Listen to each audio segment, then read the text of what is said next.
చేస్తున్నారు. కాబట్టి మన సుపరిచితులే కనుక మరి ఎక్కువగా పరిచయం అక్కర్లేదని నేను అనుకుంటున్నాను.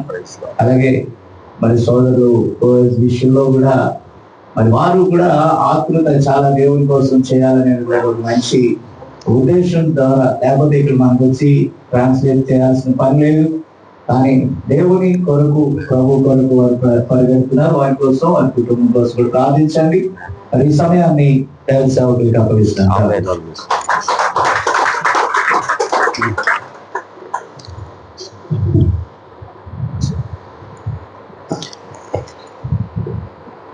Praise the Lord.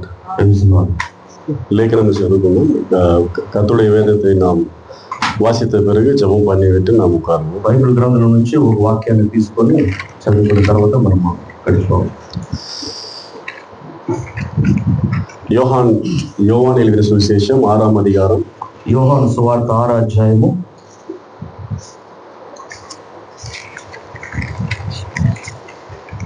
27వ వచనத்தை వాసి 27వ వాక్యం నుంచి తీసుకొని 24 இருந்து వాసి 24 నుంచి 24 இருந்து 27 వరకు వాసి 24 వచనం నుంచి 27 వచనం వరకు.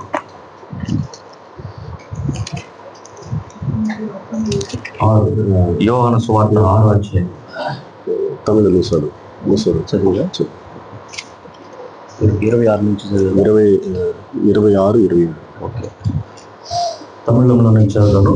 இயேசு அவர்களுக்கு பிரதியுத்தரமாக, நீங்கள் அற்புதங்களையும் கண்டதினால் அல்ல, நீங்கள் அப்பம் புசித்து திருப்தியானதினாலே என்னை தேடுகிறீர்கள் என்று மெய்யாகவே உங்களுக்கு சொல்கிறேன். அழிந்து போகிற போஜனத்திற்காக அல்ல, நித்திய ஜீவன் வரைக்கும் நிலை நிற்கிற போஜனத்திற்காகவே கிரியை நடப்பியுங்கள். அதை மனுஷகுமாரன் உங்களுக்கு கொடுப்பார். அவரை பிதாவாகிய தேவன் முத்திரித்திருக்கிறார் என்றார். நம்ம எல்லாரும் கண்களை மூடி சொல்லிப்போம். మనం కళ్ళు మూసుకొని ప్రార్థిద్దాము. எங்களை அதிகமாக நேசிக்கின்ற எங்கள் நேச கர்த்தாவே, మిగిలిగా ప్రేమిస్తున్నాం ఆ పరలోకపు తండ్రి, ఆశీర్వదించబడ్డ இந்த மாலை வேலைக்காக நன்றி தகப்பனே. ఆశీర్వదించబడిన సాయంకాల సమయం కొరకు మీకు కృతజ్ఞత స్తుతి చెల్లిస్తున్నాం అయ్యా. இதோ கர்த்தாவே, நாங்கள் பிழைத்தாலும் கர்த்தருக்கென்று, மரித்தாலும் கர்த்தருக்கென்று வாழ்கிறோம் ஆண்டவரே. ప్రభువా, ఇదిగో ప్రభువా, మేము జీవించడం ప్రభువా మీ కొరకేనో, చనిపోవడం కూడా మీ కొరకే జీవిస్తున్నాం. இதோ ஆண்டவரே, இந்த சபையில கர்த்தாவே என்னை அழைத்த போதகர்களுக்காகவும், ప్రభువా ఇదిగో మమ్మల్ని పిలిచిన ఈ సంఘ కాపరి కొరకును, உட்கார்ந்து இருக்கிற ஆண்டவரே இந்த சபையுடைய விசுவாசிகளுக்காகவும், ప్రభువా కూర్చున్న ఒక్కొక్క విశ్వాసం కొరకును, ప్రభువా இந்த ஆசீర్వதிக்கப்பட்ட இந்த வேலைக்காகவும், ప్రభువా ఆశీర్వదించబడిన ఈ సాయంత్రకాల సమయంలో కూడా கர்த்தாவே உம்மை நாங்கள் நன்றியோடு ஆண்டவர் ஸ்தோத்திரிக்கிறோம். ప్రభువా మీకు కృతజ్ఞత స్తుతి చెల్లిస్తున్నాను తండ్రి. இதோ ஆண்டவரே, என்னுடைய ஆடுகள் என் சத்தத்துக்கு செவி கொடுக்கும் என்று சொன்னீர் ஆண்டவரே. ప్రభువా ఇదిగో తండ్రి, నా గొర్రెలు నా శబ్దాన్ని వింటాయని చెప్పారు దేవుడు. இங்கே பேசுகிறவர்கள் நாங்கள் அல்ல ஆண்டவரே. ఇదిగో ప్రభువా, మాట్లాడుతుంది మేము కాదు తండ్రి. ஆண்டவரே, உடைய ஆவியானவரே பேசட்டும் ஆண்டவரே. మీ ఆత్మ మాట్లాడమని అడుగుతున్నాను. நான் தாழ்த்துகிறேன் ஆண்டவரே. అయ్యా, నేను తగ్గించుకుంటున్నాను తండ్రి. ஆண்டவரே, நீர் ஆண்டவரே, உடைய ஆவியானவர் ஆண்டவரே பேச வேண்டும் என்று ஒவ்வொருவரோடும் ஆண்டவரை கேட்டுக்கொள்கிறேன். ప్రభువా నీ ఆత్మ ప్రభువా ఒక్కొక్కరికి ప్రభువా బయలుపడలాగా మాట్లాడలాగా అడుగుతున్నానయ్యా. இதோ ஆண்டவரே, காரியங்களை செய்கிறவர் கர்த்தர் ஒருவரே என்று வேதம் சொல்கிறது ஆண்டவரே. ప్రభువా కార్యాలు జరిగించేది దేవుడు ఒక్కడే అని ఎరుగుతున్నాము తండ్రి. எங்களால எதுவும் முடியாது ஆண்டவரே. ప్రభువా మాలో ఏది కూడా అవదు తండ్రి. ஆகினாலே சுய புத்தியின் மேலே நாங்கள் சாய்ந்து கொள்ளாமல், కాబట్టి మీ సొంత ఆలోచనకు దాగి ఉండగా கர்த்தாவே நாங்கள் உம்முடைய ஆவியானவர் மீது சாய்ந்து கொள்ளுகிறோம். ప్రభువా నీ ఆత్మ చేత మేము ప్రభువా దాగి ఉండాలి. நேரத்திலே உம்முடைய பரிசுத்த ஆவியானவர் பலமாய் இறங்கி எங்களோடு பேச வேண்டும் என்று పరిశుద్ధాత్మ దేవుడు మీరు మా మధ్యలో బలంగా దిగి క్రియలు చేయమని అడుగుచున్నానయ్యా. இயேசு கிறிஸ்துவின் நாமத்தினாலே యేసుక్రీస్తు నామములో అడుగుచున్నాను. ஆமென். అందరూ కూర్చోండి. Praise the Lord. మనందరూ కూర్చోండి. கர்த்தர் நல்லவர், அவர் கிருபை என்றும் உள்ளது. దేవుడు మంచివారు, ఆయన కృప ఎల్లప్పుడూ ఉంది. உண்மையிலாகவே உங்க எல்லாரையும் பார்க்கிறது எங்களுக்கு ரொம்ப సంతోషமா, కర్తరుకుల్లే களி கூறுகிற ஒரு நல்ல காரியமாக இது இருக்கிறது. నిశ్చయముగా మిమ్మల్ని ఒక్కొక్కరు చూసేది నేను దేవుళ్ళు చాలా ఆనందిస్తాను, సంతోషిస్తున్నాను. వేదத்திலே ஒரு வார்த்தை இருக்கிறது, பிணம் எங்கேயோ அங்கே கல்வி கூடும். బైబిల్ గ్రంథం ఒక వాక్యం ఉంది,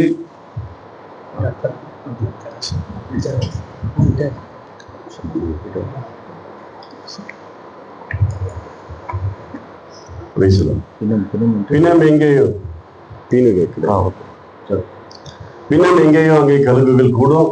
మరి బైబిల్ గ్రంథంలో ఒక వాక్యం ఉంది, పీనుగ ఎక్కడో అక్కడి గద్దలు వచ్చి చేరతాయంట. அல்லேலூயா. హల్లెలూయా. அதுபோல நாம் இன்றைக்கு தேவனுடைய வார்த்தையின் கிட்ட வந்து சேர்ந்திருக்கோம். కాబట్టి మనము దేవుని వాక్యానికి మనం అందరూ ఏకీభవించున్నాం. மெய்யாகவே நாம் ஒரு ஆசீர்வதிக்கப்பட்ட ஒரு జీవిக்கிறதான వార్த்தை கிட்ட வந்து சேர்ந்திருக்கோம். నిజమా మనము జీవించుతున్న దేవుని వాక్యం దగ్గర మనం వచ్చున్నాము. அல்லேலூயா. హల్లెలూయా. எத்தனை பேர் சந்தோஷமா இருக்கிறீங்க? ఎన్ని మంది సంతోషిస్తున్నారు? ஆகினாலே பழைய ஏற்பாட்டில யோபு புஸ்தகத்துல நீங்க வாசிக்கிற போது మరి బైబిల్ గ్రంథం పాత నిబంధనలో యోబు గ్రంథంలో మీరు చదివినట్లయితే పీనం என்று எழுதி இருக்காது, అక్కడ పీనుగాను అనేది రాయబడి ఉంది. ஸ்லைன், இங்கிலீஷ்ல ஸ்லைன் எழுதப்பட்டிருக்கும், ఇంగ్లీష్ లో స్లై అని రాయబడి ఉంది. அப்படின்னா అడిக்கப்பட்ட, కొట్టబడిన, వధింపబడిన, అడిக்கப்பட்ட ఆడు எங்கேயோ அங்கே கழுகுகள் கூடும். వధింపబడిన గొర్రె ఎక్కడ ఉందో అక్కడ గద్దలు వచ్చేస్తాయి. Hallelujah. Hallelujah. Praise the Lord. அப்படியாகவே உண்மையாகவே அடிக்கப்பட்ட அந்த தேவனுடைய வார்த்தை, నిశ్చయముగా అలాగా కొట్టబడిన దేవుని వాక్యం, அந்த వార్த்தை கிட்ட நம்ம வந்து சேர்ந்திருக்கிறோம் என்றால், ఆ వాక్యం దగ్గర మనము చేర్చున్నాము. உண்மையாகவே நாம் மிகப்பெரிய ஆசீர்வதிக்கப்பட்ட ஜனங்களா, నిశ్చయముగా మన గొప్పగా ఆశీర్వదించబడి జనమై ఉన్నాము. நான் వளர்ந்து வந்த காலத்துல నేను ఎదుగుచున్న సమయంలో కూడా எவ்வளவு ஃபெயிலியர்ஸ் நான் சந்திச்சிருக்கேன். అనేక ఫెయిలియర్స్ నేను సంధించాను. நான் இந்த ஃபெயிலியர் எல்லாம் சந்திக்கும் போது, ఈ ఫెయిలియర్ అంతా నేను సంధించినప్పుడు కూడా நான் ஏன் அப்படி பிறக்க கூடாது, నేను ఎందుకు అలాగా పుట్టకూడదు, நான் ஏன் இப்படி வந்து இருக்க கூடாது, నేను ఎందుకు ఇలాగా ఉండకూడదు, இப்படி எல்லாம் எனக்குள்ளேயே நான் நிறைய யோசிப்பது. ఇలాగా అనేక కార్యాలు నాలో నేను చింతించున్నాను. ஒருவேளை எனக்கு அப்படிப்பட்ட ஒரு வாய்ப்பு கிடைக்கும் போது, ఒకవేళ నాకు అలాంటి ఒక సందర్భం நான் ஒரு பெரிய இடத்துக்கு போயிருப்பேன், నేను ఒక గొప్ప స్థానానికి இப்படி எல்லாம் வந்து நான் யோசிப்பது உண்டு. ఇలాగా నేను తలంచి ఉన్నాను. ஆனா இதெல்லாம் என்னுடைய வாழ்க்கையில நடக்கலன்னா, అయితే ఈ కార్యాలన్నీ నా జీవితంలో జరగకూడదు. இந்த உண்மையான వార్త கிட்ட நான் வந்திருக்கேன், ఈ నిజమైన సత్యం దగ్గర నేను వచ్చి ఉంటాను. హల్లెలూయా. హల్లెలూయా. హల్లెలూయా. இன்றைக்கு இந்த சத்தியத்துக்காக நான் நிற்கிறேன் என்றால், ఇప్పుడు ఈ సత్యాన్ని కూడా నేను నిలబడి ఉన్నాను. அது உலக தோற்றத்துக்கு முன்பதாகவே, అది జగతి పునాది వేయబడి క్రీస్తులో அது முன்குறிக்கப்பட்டது, அது ముందు ఎరుగుటను కాదు. హల్లెలూయా. హల్లెలూయా. ஆகினாலே அதற்காக நான் எல்லாத்தையும் நான் வந்து எதிர்த்து நடந்து கொண்டு இருக்கேன். కాబట్టి దాని నిమిత్తం అనేక కార్యాలను ఎదిరించుతూ దేవుని అడుగు జాడలో నడిచిపోతున్నాను. హల్లెలూయా. హల్లెలూయా. ஆகினாலே என்னை அழைத்த పాస్టర్ జాన్ కొల్లా అయ్యగాక நான் நன்றி சொல்லுகிறேன்.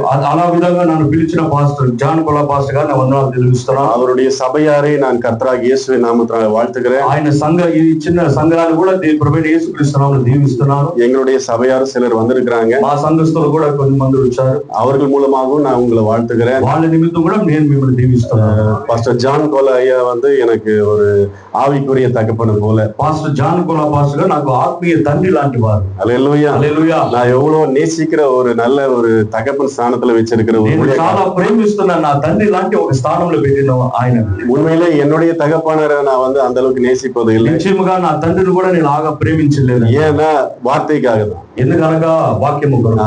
என்னுடைய இந்த சத்தியத்தின் மேல விசுவாசித்து, ఎందుకనగా ఈ సత్యాన్ని మీద విశ్వాసం, இதற்காக அவர் எத்தனையோ காரியங்களை தான் சமர்ப்பித்துக் கொண்டு செய்திருக்கிறார். ఎందుకనగా ఈ వాక్యం వరకు ఆయన సమర్పించి అనేక కార్యాలు ఎదిరించి ఆంధ్రాలో பாத்தீங்கன்னா, ఆంధ్రాలో మీరు చూసినట్లయితే ரொம்ப ఇంటీరియర్ ప్లేస్కెல்லாம், చాలా ఇంటీరియర్ రిమోట్ ప్లేస్, చాలా రిమోట్ ప్లేస్ అంటే మొబైల్ నెట్వర్క్ కూడా వేலை செய்யாது. అక్కడంతా చూస్తే మొబైల్ నెట్వర్క్ కూడా ఉండదు. அப்படிப்பட்ட இடங்கள்ல கூட, అలాంటి ప్రదేశాలకు కూడా జాన్ కొల్లా అయ్యా யாருன்னு அங்க தெரியும். అక్కడ జాన్ కొల్లా పాస్టర్ ఎవరనేది అక్కడ తెలుసండి. హల్లెలూయా. హల్లెలూయా. நான் கேட்பேன், ஐயா இந்த மாதிரி ஒரு இடத்துக்கு போனேன், உங்க பேரை சொன்னேன், அவங்களுக்கு தெரிஞ்சது. నేను అడగతాను పాస్టర్ దగ్గర, పాస్టర్ గారు మీ దగ్గర ఇలాగా చెప్పితే వాళ్ళకి తెలిసిందని.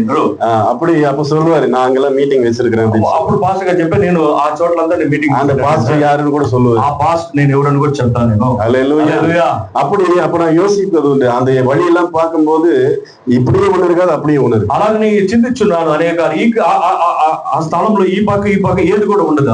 ரெண்டு பக்கம் ஏன் கனப்படுது, ఏ పక్క ఏది దారి మాత్రమే ఉంటుంది, మరి వழி మాత్రం அங்க இருக்கு. அப்படிப்பட்ட ஒரு ரிமோட் ஏரியால கூட போய் தனக்கு தான் வந்து தன்னுடைய சொந்த பணத்தை வைத்து அவர் ஊழியம் செய்திருக்கிறார் என்றால், అలాంటి ప్రదేశాలలో ఆయన సొంత ఖర్చులు పెట్టి உண்மையிலே அவர் வந்து எவ்வளவு தன்னை தான் தாழ்த்தி சமர்ப்பித்துக் கொண்டார் என்றது அப்ப நான் உணர்ந்தேன். అప్పుడు ఆయన తగ్గించుకొని ఆయన అర్పణించుకొని దేవుని సేవకుడికి ఎంతగా నడిచిపోతూ నేను చూశాను. హల్లెలూయా.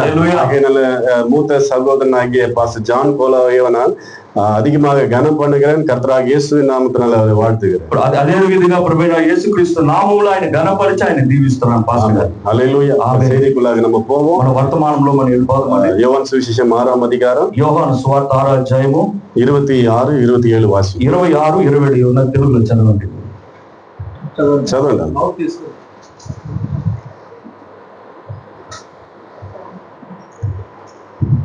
కాబట్టి యేసును ఆయన శిష్యులు అక్కడ లేకపోవట జనసమూహము చూసినప్పుడు వారు చిన్న దోణి ఎక్కి యేసును వెతుకుచు కపెర్నహూమునకు వచ్చిరి. సముద్రపు దట్టను ఆయన కనుగొన, బోధకుడు, నీవెప్పుడు ఇక్కడికి వచ్చితివని అడగగా, యేసు మీరు చూచుట వలన కాదు గాని రొట్టెలను భుజించి తృప్తి పొందుట వలనే నన్ను వెతుకుచున్నానని మీతో నిశ్చయముగా చెప్పుచున్నాను. చాలు చాలు చాలు. இங்க பாத்தீங்கன்னா ఇక్కడ చూసినట్లయితే இயேசு கிறிஸ்துவை தேடி యేసు క్రీస్తుని వెతికి ஒரு ஜனங்கள் வராங்க.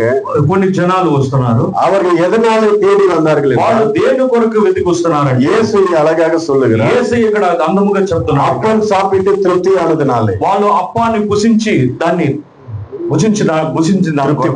తృప్తి పొందిన కనుక அப்பம் சாப்பிட்டு திருப்தி ஆனதுனாலே, మరి అప్పము తిని దాన్ని తృప్తి இயேசுவை தேடினார். మరి యేసుని వెతికారు. இயேசு అయితే என்னை எதற்காக நீங்க பின்பற்றுகிறீங்க, మరి ఎందుకు నన్ను వెంబడిస్తున్నారు మీరు, ஆனால் நீங்கள் எதற்காக பின்பற்ற வேண்டும் என்று சொன்னார். దానికి మీరు ఎందుకు వెంబడించాలని కూడా చెప్పారు వాళ్ళకి. அது அதுக்கப்புறம் 25வது వచనంలో பாத்தீங்கன்னா, దానికి ముందు 26వ వచనం 26వ వాక్యంలో మీరు చూసినట్లయితే తెలుగులో, యేసు మీరు చూసినలను చూచుట వలన కాదు గాని రొట్టెలను భుజించి తృప్తి పొందుట వలనే నన్ను వెతుకుచున్నానని మీతో నిశ్చయముగా చెప్పుచున్నాను. క్షయమైన ఆహారము కొరకు కష్టపడుకుడి గాని నిత్య జీవము కలుగజేయు అక్షయమైన ఆహారము కొరకే కష్టపడి. చాలండి. இங்க அழிந்து போகிற போஜனத்துக்காக கிடையாது. ఇక్కడ అక్షయమైన ఆహారము కొరకు కాదు, நித்திய ஜீவன் வரைக்கும் கிரியை செய்கிற, నిత్య జీవాన్ని వరకు క్రియ చేసే அந்த ஆகாரத்துக்காக நீங்க கிரியை நடப்பீங்க. ఆ ఆహార కొరకు మీరు క్రియలు అది మనుషకుమారుని உங்களுக்கு తరువాత, అది మనుష్య కుమారుని మీకు ఇస్తారు. పితావాగియ దేవుడు, తండ్రి అయిన దేవుడు మనుష్య కుమారుని ముద్రించున్నాడు మొదటిగా ముద్రించున్నాడు అని చెప్పాడు. హల్లెలూయా. యేసు క్రీస్తు ఎదర్కాగ என்னை நீங்க தேடணும் அப்படின்னு கேட்டாருன்னா, యేసు క్రీస్తు మొదటిగా మీరు ఎందుకు వెతకాలని మనం நீங்க எத்தனை பேர் நித்திய ஜீவனுக்காக சர்ச்சுக்கு வரீங்க? ఎందుకు మీరు ఎన్ని మంది నిత్య జీవానికి కొరకు సంఘానికి వస్తున్నారు? ஒரு சாமானியமான ஒரு கிறிஸ்தவனை கேட்டீங்கன்னா, ஒரு சாமானியమైన ఒక క్రైస్తవుని అడిగినట్లయితే, బ్రదర్ మీరు ఎదురుగా చర్చికి పోறீங்கன்னு கேட்டீங்கன்னா, బ్రదర్ మీరు ఎందుకు కొరకు మీరు చర్చికి వెళ్తున్నారని అడిగినప్పుడు அவருக்கு நிறைய கோரிக்கைகள் இருக்கும். ఆయనకి అనేక కోరికలు ఉన్నాయి. அது நடக்கணும் பிரதர், இது நடக்கணும் பிரதர், இது தடையா இருக்கு, அது எனக்கு சரியில்லை, உடம்பு சரியில்லை, எனக்கு வேலை இல்லாம இருக்கு, கல்யாணம் ஆகாம இருக்கு, குழந்தை பிறக்காம இருக்கு, మరి ఈ కార్యాలు నాకు ఈ సమస్యలు ఉన్న విధంగా నాకు ఇలా పిల్లలు లేరు, ఇలా అనేక సమస్యల కొరకు వస్తారు. ஆகையால எத்தனையோ கோரிக்கைகள் அவர்களுடைய வாழ்க்கையில இருக்கும். అలాంటి మీరు చూసినట్టు అనేక కోరికల్లో వాళ్ళు ఉంటారు. அவர்களுடைய குறைகள் எல்லாம் தீர்வதற்காகவே சபைக்கு வருவார். వాళ్ళు కొరతలు తీర్చేదాని కొరకు వాళ్ళకి సంఘానికి వస్తారు. அதனாலதான் இயேசு கிறிஸ்து எங்களை என்ன சொல்றாருன்னா, దాని కొరకు యేసు ప్రభు ఇక్కడ ఏం సెలవిస్తున్నాడంటే, நீங்க நித்திய జీవనకాக క్రియ నడిపించండి, మీరు నిత్య జీవాని కొరకు క్రియను నడిపించమని. ఈ రోజు ప్రియమైన దేవుని పిల్లలారా, ప్రియమైన దేవునుடைய పిల్లలు, ప్రియమైన దేవుని బిడ్డలారా, సభకి ఎదర్కాగ வருகிறீர்கள்? మీరు సంఘానికి దేని కొరకు వస్తున్నారు? நீங்கள் நித்திய జీవనకాக வருகிறீர்கள்? మీరు నిత్య జీవాన్ని పొందుకునే దానికి వస్తున్నారా? நீங்கள் எதற்காக ஜீவிக்கிறீர்கள்? మీరు ఎందుకు కొరకు జీవిస్తున్నారు? உண்மையிலாகவே நீங்க நித்திய జీవన్ பெறுவதற்காக సభకి வருகிறீர்கள்? నిశ్చయముగా మీరు నిత్య జీవాన్ని కొరకు సంఘానికి వస్తున్నారా? మీరు அப்படியா இருக்குமானால், అలాగ ఉన్నట్లయితే నిశ్చయமாக நீங்கள் ఆశీర్వదించబడ్డ జనం, నిశ్చయముగా మీరు ఆశీర్వదించబడ్డ జనం. హల్లెలూయా, హల్లెలూయా, హల్లెలూయా, హల్లెలూయా. அதனால சபை ஸ்தாபனம் போல நாம கர்த்தரை தேடக்கூடாது. సంఘ శాఖలాగా మనం దేవుని వెతకూడదు. హల్లెలూయా. సభை స్థాపనங்கள் இப்படிதான் தேடின்னு இருக்கிறாங்க. సంఘ శాఖలు ఇలాగదే వాళ్ళు వెతుకుతున్నారు. Praise the Lord. దేవునికి మహిమ ఉండావదా. దేవునికి మహిమ. முதலாவது நான் என்னுடைய సబ్జెక్ట్ என்னன்னா దేవుடைய ముத்திரை. మొదటిగా నేను చెప్పబడే వర్తమానం ఒక హెడ్లైన్ దేవుని అంశం దాన్ని దేవుని ఒక ముద్ర. దేవుடைய ముத்திரை, அப்புறம் மிருகத்தின் அடையாளம். మరి దేవుని ఒక ముద్రను సాతాను ఒక గుర్తు. తర్వాత దేవుని ముద్రను మృగం ఒక గుర్తు. ఓకే, దేవుని ఒక ముద్ర. రెండు సబ్జెక్ట్ లో మాట్లాడాలని ఉన్నాను, కొద్దిగానే మాట్లాడతాను. Praise the Lord. దేవుని నామానికి మహిమ కలుగును. ఇప్పుడు ఇక్కడ మనం చదివిన వాక్యంలో మనం ఏం చూస్తున్నామంటే, ఇప్పుడు நம்ம படித்ததான இந்த வார்த்தை நாம் என்ன பார்த்து கொண்டிருக்கிறோம் என்றால், இப்போ நம்ம பார்க்கின்ற இந்த காரியத்துல మనం చూసిన ఈ యేసు క్రీస్తుவின் மேல ముద్ర இருக்கிறது. యేసు క్రీస్తు పైన ముద్ర ఉంది. హల్లెలూయా. హల్లెలూయా. యేసు క్రీస్తు மேல என்ன இருக்கு? యేసుక్రీస్తు పైన ఏముంది? ముద్ర இருக்கு. ఒక ముద్ర ఉంది. அந்த ముద్ரை முதல்ல திறந்தாதான் ఆ ముద్ర మొదటిగా తెరవబడినట్టు இந்த బైబిల్ என்பது முதல்ல புரியும். ఈ బైబిల్ గ్రంథంలో ఏముందని బైబిల్లో நிறைய విధமான ముద్రైகள் இருக்கு. బైబిల్ గ్రంథంలో అనేకమైన ముద్రలు. பழைய ஏற்பாட்டிலே தீர்க்க தரிசனங்கள் எல்லாம் முத்திரிக்கப்பட்ட வார்த்தைகள். పాత నిబంధనలో మీరు అనేక తీర్క దర్శనంలో ముద్రలు ఉన్నాయి. புதிய ஏற்பாட்டு வெளிப்படுத்தல் விசேஷத்துல முத்திரைகளை குறித்து இருக்கும். కొత్త నిబంధనలో ప్రకటన గ్రంథంలో ముద్రలు ఉన్నాయి. அப்புறம் சுவிசேஷ புத்தகங்கள்ல பரிசுத்த ஆவியினுடைய முத்திரை குறித்து இருக்கும். సువార్త పత్రికలో పరిశుద్ధ ఆత్మ అనే ముద్ర ఉంది. அதுபோல எத்தனையோ விதமா பைபிள்ல முத்திரைகள் இருக்கும். అలాగా అనేక బైబిల్లో చూసి అనేక ముద్రల గురించి நம்ம படிச்ச இந்த వచనத்துல అయితే మనం చదివిన ఈ భాగంలో చూసి యేసు క్రీస్తు மேலே முத்திரை இருக்கு. యేసుక్రీస్తు పైనే ఆ ముద్ర ఉందండి. హల్లెలూయా. அந்த முத்திரை முதல்ல நீக்கப்பட்டால் మొదటిగా ఆ ముద్ర తెరవబడినట్లయితే அது நித்திய ஜீவனுக்கான அந்த வழி நம்ம வாழ்க்கையில தர దాని నిమిత్తముగా నిత్య జీవానికి పోయే త్రోవని మనము గుర్తెరుగుతాము. హల్లెలూయా. హల్లెలూయా. ఆయన మొదట యేసు யார் என்று நமக்கு தெரியும். మొదటగా యేసు ఎవరని మనకు యేసు క్రీస్తు யாருன்னு தெரியாம యేసుక్రీస్తు ఎవరని வேதம் என்பது புரியாது. ఈ బైబిల్ గ్రంథంలో అనేది తెరవదు. హల్లెలూయా. హల్లెలూయా. Praise Lord. దేవుని పరిశుద్ధ నామమునకు మహిమ ఉండాలి. దేవుని పరిశుద్ధ నామానికి మహిమ కలుగును. ஆகையால பிரியமான தேவனுடைய பிள்ளைகளே, దేవుని జనామముగా ప్రియులారా, నిత్య జీవన వరకు క్రియ చేయుங்கள் என்று வேதம் சொல்லுகிறது. మరి బైబిల్ సెలవిస్తే నిత్య జీవన కొరకు మీరు క్రియ చేయండి. நாம பைபிள்ல இரண்டாம் ஆதாம் குறித்து நம்ம வாசிச்சிருக்கோம். బైబిల్ గ్రంథంలో రెండో ఆదాముని గురించి మనం చదివాము. రెండో ఆదాం. அதே போல முதலாம் ஆதாம் இருக்காங்க, முதலாம் ஏவாள் இருக்காங்க. మొదటి ఆదాము ఉండు, మొదటి అవ్వ ఉంది. அப்ப ரெண்டாம் ஆதாம் இருக்காரு, రెండో ఆదాము ఉండు. బైబిల్ எழுதப்படாத ரெண்டாவது ஏவாளும் இருக்கிறார். బైబిల్ రాయబడిన రెండో అవ్వ ఏవాள் రాయబడిని రెండో అవ్వ కూడా ఉంది. రాయబడిన ఓకే. హల్లెలూయా. పడాదబడికి హల్లెలూయా. మనము రెండో అవ్వగా ఉన్నాము. நாம ரெண்டாவது ஏவாளா இருக்கிறோம். హల్లెలూయా. హల్లెలూయా. Praise Lord. Praise Lord. మనము రెండో అవ్వగా ఉన్నాం. రెండో ఆదాము, రెండో అవ్వ. రెండోది ఆదాము, முதலாம் ஆதாம் மண்ணிலிருந்து உண்டாகி மண்ணுக்கு போனார். మొదటి ఆదాము మట్టితో సృష్టించబడి మట్టికి వెళ్ళిపోయాడు. రెండవ ఆదాం వానத்திலிருந்து வந்த கர்த்தர் என்று బైబిల్ சொல்லுது. రెండో ఆదాము పరలోకం నుంచి దిగి వచ్చిన ప్రభువు అని రాయబడింది. హల్లెలూయా. హల్లెలూయా. நம்ம யாருடைய மனைவியாக இருக்கிறோம்? మనం ఇప్పుడు ఈనాడు ఎవరికి వధువై ఉన్నాము? நம்ம முதலாம் ஆதாமுடைய மனைவியா, మొదటి ఆదాము ఒక భార్య, இரண்டாவது ஆதாமுடைய மனைவி, లేదంటే రెండో ఆదాముకు ఒక భార్య? హల్లెలూయా. రెండు மனைவிகள் இருக்கிறாங்க. இரண்டாவது மனைவி యేసు క్రీస్తుடைய ఉన్మయాన మనవాటియాగా இருக்கிறார். రెండు భార్యలు అనగా భార్యల గురించి బైబిల్ రాయబడింది. యేసుక్రీస్తు వధువు కొరకు మనం చూస్తాం. ప్రియమానவர்களே, ஆதாம் ஏவாளுக்குள்ளே நிறைய ரகசியங்கள் இருக்கு. ఆదాము అవ్వలో చాలా రహస్యాలు బైబిల్ పౌలు சொல்லுகிறார், இந்த ரகசியம் பெரியது. పౌలు గారు సెలవిస్తారు, ఈ రహస్యం చాలా గొప్పది. హల్లెలూయా. హల్లెలూయా. హల్లెలూయా. హల్లెలూయా. இப்போ ஒரு வசனத்தை காட்டுறேன். நீங்க 1 தீமோத்தேயு 2ஆம் அதிகாரம் கடைசி 2 వచనాలు எடுத்துக்கோங்க. 1 తీమోతి రాసిన పత్రిక 2వ అధ్యాయం చివరి భాగము. 1 தீமோத்தேயு 2ஆம் அதிகாరం கடைசி 2 వచనాలు எடுத்துக்கோங்க. 1 తీమోతి 2వ అధ్యాయము చివరి 2 వాక్యాలు చదవండి. 14-15.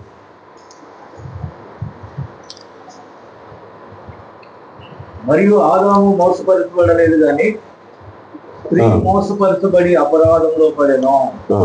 అయినను వారు స్వస్థ బుద్ధి కలిగి విశ్వాస ప్రేమ పరిశుద్ధతల యందు నిలకడగా ఉండిన ఎడల శిశు ప్రసూతి ద్వారా రక్షింపబడును. போதும். கர்த்தருக்கு மகிமை உண்டாவதாக. దేవుని మహిమ కలుగును. இங்க பாத்தீங்கன்னா ஆதாம் ஏவாளை பத்தி எழுதி இருக்கிறாங்க. ఆదాము అవ్వని గురించి రాయబడింది. இப்ப நாம இரண்டாம் ஏவாளாக இருக்கிறோம். మొదటిగా మనము ఎవరైతే రెండో వధువుగా இப்ப பாத்தீங்கன்னா அந்த ஸ்திரீயானவள் எப்படி இருக்கணும் என்று பைபிள் சொல்லுகிறது. ఆ స్త్రీ ఎలాగా ఉండాలని బైబిల్ సెలవు. పరిశుద్ధத்திலும் అన్பிலும் విశ్వాసத்திலும் నిலைத்திருந்தார். పరిశుద్ధతలో ప్రేమలో నిలబడిగా ఉన్నట్లయితే పిల్లై పెట్టినాలే రక్షించబడవాలి என்று బైబిల్ சொல்லுகிறது. పిల్లలు అనగా పిల్లల పుట్టే ద్వారా రక్షించబడతారు. ఓకే, పిల్లలు పుట్టే ద్వారా రక్షించబడతారు. చూడండి, నల్ల గమనింగ, బాగా చూడండి. ఇక్కడ இந்த స్త్రీ, ఈ స్త్రీ யார் என்றால் இரண்டாம் ஏவாள். ఈ స్త్రీ ఎవరంటే రెండో ఒక అవ్వ. హల్లెలూయా. హల్లెలూయా. இந்த ஸ்திரீ இரண்டாம் ஏவாள். ఈ ఒక స్త్రీ రెండో అవ్వ. இந்த ஸ்திரீ விசுவாசத்திலும் அன்பிலும் పరిశుద్ధతలో నిలైతిరుందాల్. ఈ ఒక స్త్రీ అనగా ప్రేమలో ఆయనలో నిలబడినట్లు ఉన్నట్లయితే నిశ్చయమాగ పిల్లలు పెరగం. నిశ్చయముగా బిడ్డలు పుడతారు. ఎప్పుడిపట్ట పిల్లలు పెరగం? ఎలాగ ఏ రీతిగా బిడ్డలు పుడతారు? రక్షించబడ్డ పిల్లలు పెరగం. రక్షించబడిన బిడ్డలు. இன்னைக்கு சபையில ரட்சிக்கப்பட்ட பிள்ளைகள் இருக்கிறார்களா? ఈనాడు రక్షించబడిన బిడ్డలు సంఘాలు ఉన్నారా? హల్లెలూయా. హల్లెలూయా. ఉన్నదానా அது? నిశ్చయముగానా? இன்னைக்கு சபையில உண்மையான ரட்சிக்கப்பட்ட பிள்ளைகள் பிறக்க வேண்டும் என்றால் ఈనాడు సంఘములో రక్షించబడిన బిడ్డలు దేవుని బిడ్డలు அந்த சபை எப்படியாக இருக்க வேண்டும் என்றால் సంఘము ఎలా ఉన్నట్టు பரிசுத்தத்திலும் అన్பிலும் పరిశుద్ధతలో ప్రేమలో நிலைத்திருக்குமானால் నిలబడిన ఉన్న బిడ్డలు. హల్లెలూయా. విశ్వాసத்திலும் பரிசுத்தத்திலும் அன்பிலும் విశ్వాసములో ప్రేమలో పరిశుద్ధతలో నిలబడినట్లయితే నిశ్చయமாக நல்ல பிள்ளைகள் பிறப்போம். నిశ్చయముగా దేవుని మంచి హల్లెలూయా. ఆగిన ప్రియమానవర్களே, అలాగా మీరు நாம இரண்டாம் ஆதாமுடைய மனைவாட்டியா இருக்கிறோம். మనము రెండో ఆదాము ఒక వధువై ఉన్నాము. హల్లెలూయా. హల్లెలూయా. Praise lord. ప్రియమానవర్களே, ఇప్పుడు యేసు క్రీస్తు పத்தி நம்ம பார்க்கிற போது ప్రియులారా, ఇక్కడ చూడండి, మన యేసు క్రీస్తుని చూసినట్లయితే பிதாவாகிய தேவன் அவரை முத்திரித்திருக்கிறார் என்று తండ్రి అయిన దేవుడు ఆయనని ముద్రించున్నాడని చూస్తాం. நம்ம வேதத்திலே பிரதானமான கட்டளை బైబిల్ గ్రంథంలో ప్రధానంగా రాయబడిన కట్టల ఇశ్రాయేలుకి ఇశ్రాయేలు ప్రజలారా వినండి, உன் தேவனாய கர்த்தர் ஒருவரே கர்த்தர், మీ దేవుడైన యెహోవా ఒకడే. హల్లెలూయా. హల్లెలూయా. இது பிரதானமான கட்டளையாக இருக்கிறது. ఇది ప్రధానంగా రాయబడిన ప్రమాణం. ఇశ్రాయేలుకు ஒன்னு சொல்லி ఇశ్రాయేలు ప్రజలకు ఒకటి చెప్పి పురజాతికి இன்னொன்னு சொல்ல முடியுமா? మరి అన్ని జాతులు ఇంకోటి చెప్తాడు ఆయన? சொல்ல முடியாது, చెప్పలేదు. ఇశ్రాయేలుకి ఎంత దేవునో ఇశ్రాయేలు ప్రజలకు ఏ దేవుడై అదే దేవుడు தான் పురజాతికి దేవుడు. అదే దేవుడు మరి అన్ని జాతులు కూడా అదే దేవుడు. హల్లెలూయా. హల్లెలూయా. ఇశ్రాయేలుకి ఇశ్రాయేలు ప్రజలారా தேவனாய கர்த்தர் ஒருவரே கர்த்தர் என்றால் ప్రభువైన దేవుడు ఒకే దేవుడు అయితే పురజాతికి అన్ని జాతులారా వినండి, உன் தேவனாகிய இயேசு ஒருவரே దేవుడు, నీ దేవుడైన యేసుక్రీస్తు ఒక్కడే ఆయన. హల్లెలూయా. హల్లెలూయా. హల్లెలూయా. హల్లెలూయా. அங்க ஒன்னு சொல்லி இங்க ஒன்னு சொல்ல மாட்டாங்க. అక్కడ ఒకటి చెప్పి ఇక్కడ ఒకటి చేయడం. బైబిల్ அப்படி வந்து கான்ட்ரோவர்ஷியல் கிடையாது. బైబిల్లో అలాగా కాంట్రవర్సీగా లేదు. హల్లెలూయా. హల్లెలూయా. அங்க ஒன்னு சொல்லி இங்க ஒன்னு சொல்றதெல்லாம் வந்து இந்த உலகத்தானுடைய வாழ்க்கையா இருக்குமே தவிர தேவன் அப்படிப்பட்டவர் கிடையாது. అక్కడ ఒకటి చెప్పి ఇక్కడ ఒకటి చెప్పేదని లోకం సంబంధమైన మనుషుల ఒక ఆలోచన కాబట్టి దేవుని ఒక ఆలోచన నడిపి కాదు. హల్లెలూయా. హల్లెలూయా. ஆகையால் இஸ்ரவேலுக்கு ஒரு தேவனாய கர்த்தர் ஒருவரே கர்த்தர். ఇశ్రాయేలు ప్రజలారా వినండి, మీ దేవుడైన యెహోవా ఒకడే.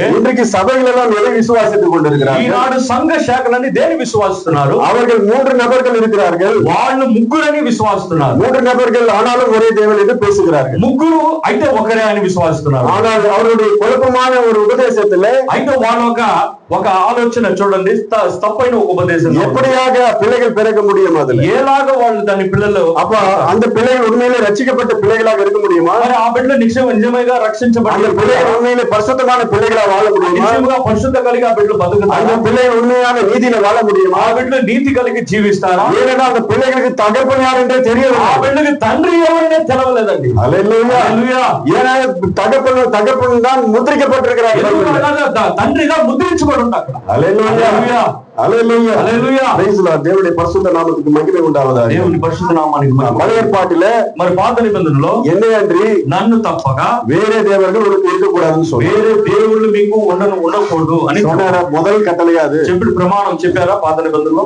మొదటి ప్రమాణం. మొదటి ప్రమాణం. హల్లెలూయా. హల్లెలూయా. మోసే எழுதி கொடுத்ததுல మోసే రాయించబడి நியாய பிரமாணத்திலே முதல் கட்டளையாக கொடுக்கப்பட்டது என்ன அன்றி உனக்கு வேறே தேவர்கள் உண்டாயிருக்க வேண்டாம். ధర్మశాస్త్రంలో యెహోవా దేవుడు ఇచ్చిన మొదటి ప్రమాణం ఏంటంటే నన్ను తప్పక వేరే దేవుడు మీకు లేదు.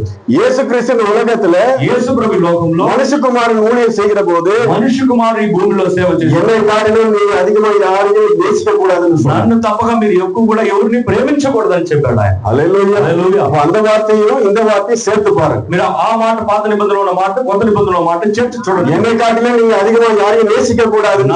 నా నిమిత్తంగా అనగా నాకంటే ఎవరు కూడా మీరు ప్రేమించకూడదని. என்னை காட்டிலும் நீங்க அதிகமா யாராவது நேசிப்பீர்கள் என்றால் నాకంటే ఎవరైనా మీరు ప్రేమించినట్టు எனக்கு பின்னே வருவதற்கு நீங்கள் பாத்திரவான்கள் அல்ல என்று சொன்னார். నాకు నా త్రోవ నడుచుకోవడానికి నడిచేవారికి సిలువயை சுமப்பதற்கு நீங்கள் பாத்திரவான்கள் கிடையாது என்று சொன்னார். నా సిలువను మోయడానికి మీరు ఎంతైనా పాత్రలు కాదని అంటున్నారు. హల్లెలూయా. హల్లెలూయా. நம்ம எல்லாரும் வந்து இயேசுவை நம்ம விசுவாசிக்கிறோமா? మనం యేసుని విశ్వాసిస్తున్నామా? హల్లెలూయా. இயேசுவை நம்ம வந்து நேசிக்கிறோமா? యేసుని ప్రేమిస్తున్నామా? హల్లెలూయా. మనలో தாயை காட்டிலும், தகப்பனை காட்டிலும், வேலையை காட்டிலும், பணத்தை காட்டிலும், உலகத்தினுடைய சம்பந்தங்களை காட்டிலும், எல்லாவற்றையும் காட்டிலும் இயேசு கிறிஸ்துவை அதிகமா நேசிக்கிறோமா? మన భార్య కన్నా, తన తండ్రి పిల్లల కన్నా, ఈ లోకంలో అనేక కార్యాల కన్నా మన దేవుణ్ణి మనం మొదటగా మనం ప్రేమించాలి. హల్లెలూయా, హల్లెలూయా. அதே போல பழைய ஏற்பாட்டிலே முழு இருதயத்தோடும், முழு ஆத்மாவோடும், முழு బలతోడు నీ కర్తరి సేవలు என்று சொன்னார். పాత నిబంధనలో చూసినట్లే మీ పూర్ణ ఆత్మతోను, పూర్ణ బలముతోను, పూర్ణ శక్తితో మీరు దేవుని ఏం చేయండి, స్తుతించండి. హల్లెలూయా, హల్లెలూయా. இன்னைக்கு நாம வந்து நம்முடைய இயேசுவை துதிக்கிறோம். ఈనాడు మనం యేసయ్యను మనం எப்படி పూర్ణ శక్తిயோடு துதிக்கிறோமா? எப்படி మనం పూర్ణ శక్తితో మనం ఆరాధిస్తున్నామా? హల్లెలూయా, హల్లెలూయా. పూర్ణ బలతోடு அவரை துதிக்கிறோமா? పూర్ణ బలముతో మనం ஆனா பரலோகத்திலே அவருடைய நாமமானது, పరలోకంలో ఆయన నామం అనేది இரவும் పగலும், రాత్రి పగలు பயங்கரமான ఆర్భాటతోడు, భయంకరమైన ఉరుములు, அவருடைய நாமமானது துதிக்கப்பட்டு கொண்டிருக்கிறது. నామం ఎంతైనా ఘనపరిచే சேனையுடைய கர்த்தர், సైన్యములుగానే అధిపతి, பரிசுத்தர் பரிசுத்தர் பரிசுத்தர் என்று పరిశుద్ధుడు పరిశుద్ధుడు పరిశుద్ధుడని இரவும் பகலும், రేయి పగలు ஓய்வு இல்லாமல் அவருடைய நாமமானது துதிக்கப்பட்டு ఆయన నామాన్ని రేయి పగలు ఘనపరుస్తూనే ఉంటారు. హల్లెలూయా, హల్లెలూయా, హల్లెలూయా, హల్లెలూయా. நம்ம எப்படி ஜீவிக்கிறோம் நம்ம வாழ்க்கையில? మన జీవితం ఎలాగ జీవిస్తున్నాం? இரவு பகலும் வந்து நம்ம துதிக்கிறோம் ஆண்டவரே, పగలును మనం దేవుని ఆరాధిస్తాం. హల్లెలూయా, హల్లెలూయా. Praise lord. దేవునికి మహిమ ఉండాలి. Praise Lord. దేవుని మహిమ కలుగును గాక. அப்படியே நம்ம இன்னொரு காரியத்தை பார்க்கும்போது, అలాగే మనం ఇంకో కార్యం చూసినట్లయితే தீர்க்கதரிசியாகிய பிரணாம், ప్రవక్త బ్రనాం என்ன சொன்னாருன்னா, ఆయన ఏం చెప్పాడంటే, இந்த முத்திரை, ఈ ముద్ర, இயேசு கிறிஸ்துடைய முத்திரை குறித்து பேசுகிற போது, యేసుక్రీస్తు ముద్ర గురించి ఆయన మాట్లాడినప్పుడు, Old Testament Jehovah God is the New Testament Jesus Christ. పాత నిబంధన యెహోవాయే, కొత్త నిబంధన యేసుక్రీస్తులో రాయబడింది. அதுலதான் இந்த முத்திரை நீக்கப்படுகிறதுன்னு சொன்னார். దాంట్లో ఈ ముద్ర తొలగించబడుతుందని చెప్తున్నాడు. హల్లెలూయా, హల్లెలూయా. பிதாவாகிய தேவன் మనుషకుమారుడే ముద్రితిరుக்கிறார் என்றால், తండ్రి అయిన దేవుడు మనుష్య కుమారుడైన యేసు ప్రభువును ముద్రించాడు. అది అర్థం ఏంటంటే, దానికి అర్థం మనకి ఏమనగా, ఓల్డ్ టెస్టమెంట్ యెహోవా గాడ్, పాత నిబంధన యెహోవాయే, the New Testament Jesus Christ. కొత్త నిబంధన యేసుక్రీస్తు. హల్లెలూయా, హల్లెలూయా. మరి వేరే రూపంలో பார்க்கும்போது, మరి వేరొక పగలు వచ్చేసినట్లయితే ఈస్టర్ సీల్ அப்படிங்கற మెసేజ్ல ఈస్టర్ ముద్రలో ఆయన చెప్తున్నాడు, ప్రాఫెట్ என்ன சொல்றாருன்னா, బ్రనాం ఇలా సెలవిస్తున్నాడు, பழைய ஏற்பாட்டின் தீர்க்க தரிசன வார்த்தைகள் எல்லாம் இயேசுவை குறித்துதான முதல் வருகையில இயேசு கிறிஸ்துவை குறித்ததான எல்லா தீர்க்க தரிசன வசனங்களும் ஈஸ்டர் அன்னைக்கு காலையில அதெல்லாம் வந்து திறக்கப்பட்டுடுச்சு. పాత నిబంధనలో చెప్పబడిన ఒక్కొక్క ప్రమాణం అనగా ప్రవచనం అంతా యేసుక్రీస్తు గురించి రాయబడి చెప్పబడింది. అవన్నీ సిలువలో అవన్నీ నెరవేరబడిందని చెప్తున్నాడు ఆయన. హల్లెలూయా, హల్లెలూయా, హల్లెలూయా, హల్లెలూయా. ముద్రలు எல்லாம் முத்திரிக்கப்பட்ட தேவனுடைய வசனங்கள் எல்லாம் பழைய ஏற்பாட்டிலே ముద్రించబడిన దేవుని వాక్యం అంతా పాత నిబంధనలో ஈஸ்டர் அன்னைக்கு, ஈஸ்டர் அன்னைக்கு காலையில, ఈస్టర్ ఉదయాన அவர் ఉయిరోடு எழுந்தபோது, ఆయన పునరుద్ధానం చెందిన அவரை பற்றின எல்லா தீர்க்க தரிசன வசனங்களும், ఆయన గురించి చెప్పబడిన అన్ని ప్రవచనాలన్నీ நிறைவேறியாயிற்றுன்னு சொல்றார். నెరవేరబడింది అని చెప్పాడు. హల్లెలూయా, హల్లెలూయా. அதனால அவரை குறித்து பேசப்பட்ட, அவரை குறித்து மறைந்திருந்த எல்லா தீர்க்க தரிசனம் முத்திரிக்கப்பட்ட வார்த்தைகளும், ఆయన గురించి చెప్పబడిన అనేక ప్రవచనాన్ని ప్రవర్త రీతిగా ముద్రించబడిన ఆ వాక్యాలన్నీ కూడా அந்த ஈஸ்டர் அன்னைக்கு வந்து திறக்கப்பட்டுடுச்சு. ఆ ఈస్టర్ రోజు తెరవబడింది. హల్లెలూయా, హల్లెలూయా. దేవుని பரிசுத்த நாமத்துக்கு மகிமை உண்டாவதாக. దేవుని పరిశుద్ధ నామానికి. அதுல இப்பொழுது நாம வந்து ఆదియాగమం, ఇప్పుడు మనము ఆది కాండము 4వ అధికారం 15వ వచనத்தை, ఆది కాండం 4వ అధ్యాయము 15వ వాక్యం తీసుకుందాం. செய்திக்குள்ளாக நம்ம போவோம். వర్తమానం నుంచి మనం వెళ్తాం. 4వ అధ్యాయము 17వ వాక్యం. 15 వాసి 15 చదవండి. అందుకు యెహోవా అతనితో, కాబట్టి ఎవడైనను కయ్యోనును చంపిన ఎడల వానికి ప్రతిదండన 7 అంతలు కలుగునెను. మరియు ఎవడైనను కయ్యోనును కనుగొని అతని చంపక ఎండినట్లు యెహోవా అతనికి ఒక గుర్తు వేసెను. చాలండి. இங்க பாத்தீங்கன்னா, ఇక్కడ చూసినట్లయితే కయ్యనుకు అప్పుడు కాయేనుకు ஒரு அடையாளம் போடப்படுகிறது. ఒక కయ్యేనుకు ఒక గుర్తు ఇవ్వబడింది. అక్కడ அந்த அடையாளத்தை பெற்றுக்கொண்டு, ఆ ఒక గుర్తు పొందుకొని కయ్యేను அந்த தேச கர்த்தருடைய சமூகத்தை விட்டு பிரிந்து போனது என்று பைபிள் சொல்லி, దేవుని సముఖం నుంచి తొలగిపోయిందని రాయబడుతుంది. கர்த்தருடைய சமூகத்திலிருந்து பிரிந்து போய் దేవుని సముఖం నుంచి తొలగిపోయి நூతன தேசத்திற்கு போய் నూతన దేశానికి அங்க ஒரு பெண்ணை விவாதம் பண்ணி అక్కడ ఒక భార్యని அங்கே குடும்பத்தை நடத்தினான் என்று అక్కడ కుటుంబం చేసినట్టుగా రాయబడి ఉంది. హల్లెలూయా. చూడండి, நல்ல கவனிக்கும் போது బాగా చూడండి, ఇక్కడ దేవుడి ముద్ర పరిశుద్ధాత్మగా இருக்கிறார். దేవుని ముద్ర పరిశుద్ధాత్మగా ఉన్నాడు. அப்போ பிசாசுடைய முத்திரை మృగాను ఒక ముద్ర, மிருகத்தின் முத்திரை మృగాను ఒక ముద్ర పరిశుద్ధాత్మని మరుతలిపதாக இருக்கிறது. ఆ మృగాని ముద్ర ఏంటంటే పరిశుద్ధాత్మని ముద్రని దాన్ని తొలగి అనగా దాన్ని వ్యక్తపరిచే కార్యమై ఉంది. తునీకరించటం పరిశుద్ధాత్మ తునీకరించటం పరిశుద్ధాత్మ దేవుని తునీకరించడం, పరిశుద్ధాత్మ తునీకరించడమే మృగం ఒక ముద్రగా ఉన్నది. హల్లెలూయా, హల్లెలూయా. Praise the Lord. பரிசுத்தாவியுடைய முத்திரை நம்பாமல் போவது, அதாவது அதை விசுவாசிக்காமல் போவதுதான் పరిశుద్ధాత్మ ఒక ముద్రను అది దాన్ని నమ్మకుండా மிருகத்தினுடைய அடையாளம். దాన్ని నమ్మకుండా ఉండేదే ఒక మృగాను ఒక ముద్ర. కయీనుம் ఆబేలు இருவரும் நல்ல ஒரு காணிக்கைகளை கொண்டு வந்தார்கள். దేవుని ఒక బలిని అర్పించారు ఇద్దరు. இருவரும் பார்க்கும்போது காயின் ரொம்ப நல்ல అద్భుతమైన ஒரு காணிக்கைகள் எல்லாம் கொண்டு வந்து కయ్యను చూసినట్టు మంచి శ్రేష్టమైన காயின் என்ன பண்ணாருன்னா அந்த பலிபீடத்துல நல்ல அருமையா అలంకరించారు. ఆ కయ్యను ఏం చేస్తా ఆ బలిపీఠాలన్నీ శ్రేష్టమైన కార్యాలను తీసుకొని వచ్చి పెడుతున్నాడు. చాలా అందంగా అలంకరించి పెట్టున్నాడు. எப்படின்னா அதுல நல்ல நல்ல பழங்கள், దాంట్లో ఎలాగైతే మంచి మంచి நல்ல நல்ல ஆரஞ்சு பழங்கள், మంచి మంచి ఆరెంజ్, நல்ல நல்ல ஆப்பிள் பழங்கள், మంచి మంచి ఆపిల్ పండ్లు, இப்படி தன்னுடைய பலிபீடத்தை நல்ல அருமையா அலங்கரிச்சு ఇలాగ దాని ఒక బలిపీఠం చాలా అందంగా దాన్ని సమకూర్చాడు. ஆண்டவர் வந்தாரு, దేవుడు వచ్చాడు. అక్కడ அவர் என்ன நினைச்சிட்டாருன்னா இந்த அருமையான இந்த ஒரு பலிபீடத்தை பார்த்து ఆయన దేవుడు వచ్చి అక్కడ చూసి ఒక గొప్పగా ఉన్న ఈ బలిపీఠాన్ని என்ன ஆசீர்வதிப்பாருன்னு நினைச்சிட்டு నన్ను ఆశీర్వదిస్తున్నాడని ఏబేలు అనుకున్నాడు. హల్లెలూయా, హల్లెలూయా. இன்னைக்கு ஸ்தாபன சபைகள் எப்படி இருக்கிறார்கள்? ఈనాడు సంఘ శాఖలు ఎలా ఉన్నారు? அவர்கள் அருமையாக தன்னுடைய ஆலயத்தை அலங்கரிப்பார். వాళ్ళ ఒక ఆలయాన్ని అలాగా అలంకరిస్తారు. அருமையாக லைட் செட்டிங்ஸ் எல்லாம் போடுவார். మంచిగా లైట్ సెట్టింగ్స్ అంటే அருமையான மியூజిக் சிஸ்டம் வச்சு, మంచి మ్యూజిక్ సిస్టమ్, ரொம்ப காஸ்ட்லியான மியூజిக் சிஸ்டம் வச்சு, చాలా కాస్ట్లీ అయిన మ్యూజిక్ సిస్టమ్ వాళ్ళ அருமையான விசுவாசிகள் அங்க இருப்பார். చాలా చాలా గొప్పైన நல்ல நல்ல ட்ரெஸ்ஸுங்க எல்லாம் போட்டு మంచి మంచి వస్త్రాలు, ரொம்ப விலை உயர்ந்த வஸ்திரங்களை போட்டுட்டு చాలా వస్త్రాలు ధనము అనేక వస్త్రాలు, நல்ல உயர்ந்த வேலை ஸ்தலங்கள்ல வேலை செய்யறவங்க, మంచి మంచి పనిలో చేస్తున్న వ్యక్తులు అంటూ ఉంటారు. அவர்கள் எல்லாம் சரியாக இருப்பார்கள் என்றால், వాళ్ళంతా మంచి సరైన రీతిలో ఉంటారా అంటే, அவர்கள் நன்றாக இருப்பார்கள் என்றால், ఒకవేళ వాళ్ళు మంచిగా ఉంటారని, அவர்கள் வாழ்க்கையை எல்லாம் சரியாக இருக்கும் என்றால், వాళ్ళ జీవితం అన్ని కూడా చక్కగా ఉంటారని అంటే, காயின் செய்தது கூட சரியாகவே இருக்கும். కాయిన్ చేసిన రీతిగానే వాళ్ళు కూడా చేస్తున్నారు. లేదు, కాయిన్ చేసింది కూడా సరిగానే ఉంటది. వాళ్ళు చేసింది సరిగ్గా ఉంటే కాయిన్ చేసింది కూడా సరిగానే ఉంటుంది. அவருடைய வாழ்க்கை எல்லாம் சரியாக இருக்குமானால் వాళ్ళ జీవితంలో అన్ని చక్కగా ఉన్నట్టే, కాయిన్ செய்தது கூட சரியே, కయ్యను చేసేది కూడా. ஆனால் வேதத்துல என்ன சொல்லுகிறது? ஏபேல் எப்படிப்பட்ட காணிக்கையோட போனால், ఏబేలు ఎలాంటి ఒక బలిని అర్పణించాడు? రక్త సంబంధமான బలిயோட, రక్తము కలిగిన. హల్లెలూయా. దేవుడు எந்த காணிக்கையை அங்கீகரித்தார்? దేవుని ఏ ఒక బలిని అర్పణించాడు? எந்த காணிக்கையை அர்ப்பணித்தார்? ఏ ఒక காணிக்கையை அங்கீகரித்தார்? ఏ ఒక బలిని అంగీకరించాడు? இவருடைய பலிபீடம் ரொம்ப அருமையா அலங்கரிக்கப்பட்டிருக்கு. కాయిన్ ఒక బలి చాలా ప్రమాదంగా ఉంది. ஏபேலுடைய பலிபீடமும் ரொம்ப ఘోరంగా இருக்கு. ఏబేలు ఒక బలిపీఠం చాలా ఘోరంగా ఉంది.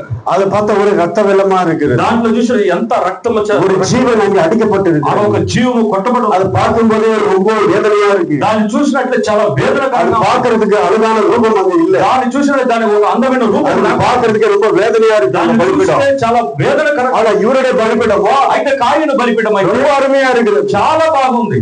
ஆனா ஆண்டவர் என்ன செஞ்சாரு? అయితే దేవుడు అక్కడ ఏం చేశారు? కయ్యనుடைய బలిపీడத்தை నిరాకరించి, కయ్యను ఒక బలిపీఠని దాన్ని నిరాకరించి ఆబేలుடைய బలిயும் ఆబేలుயும் అంగీకరిத்தார். ఆబేలు ఒక బలిని అంగీకరించాడు. హల్లెలూయా. ఎదనాల దేని కొరకు? ఎదనాల అంగీకరించారు? దేని కొరకు அவர் உண்மையான காணிக்கைகளை அர்ப்பணித்தார். ఆయన నిజమైన ఆ కాணிకను காணிக்கை என்று சொல்லுகிற போது, ఆ కాணிకను అని చెప్పినప్పుడు அது பாவ மன்னிப்பு காணும், அது பாவ క్షమాపణ. அது பாவ மன்னிப்பு என்றால் நீங்க கொடுக்கிற, அதாவது காணிக்கை என்றால் நீங்க கொடுக்கிற அந்த పణం கிடையாது, அதுக்காக காணிக்கை கிடையாது.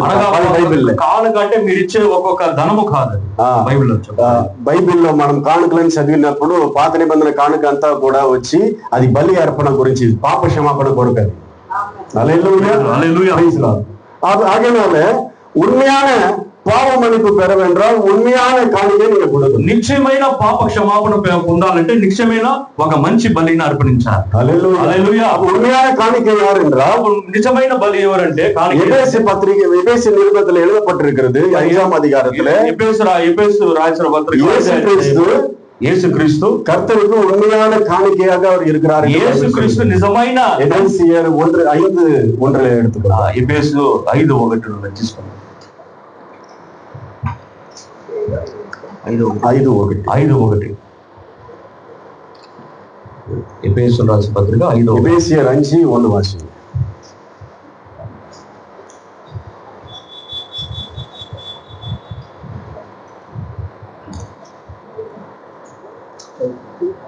కావున మీరు ప్రియులైన పిల్లల వలె దేవుని పోలి నడుచుకుంది. క్రీస్తు మిమ్మల్ని ప్రేమించిన పరిమళ వాసనగా ఉండుటకు మన కొరకు తను తాను దేవునికి అర్పణముగాను బలిగాను అప్పగించుకొనెను.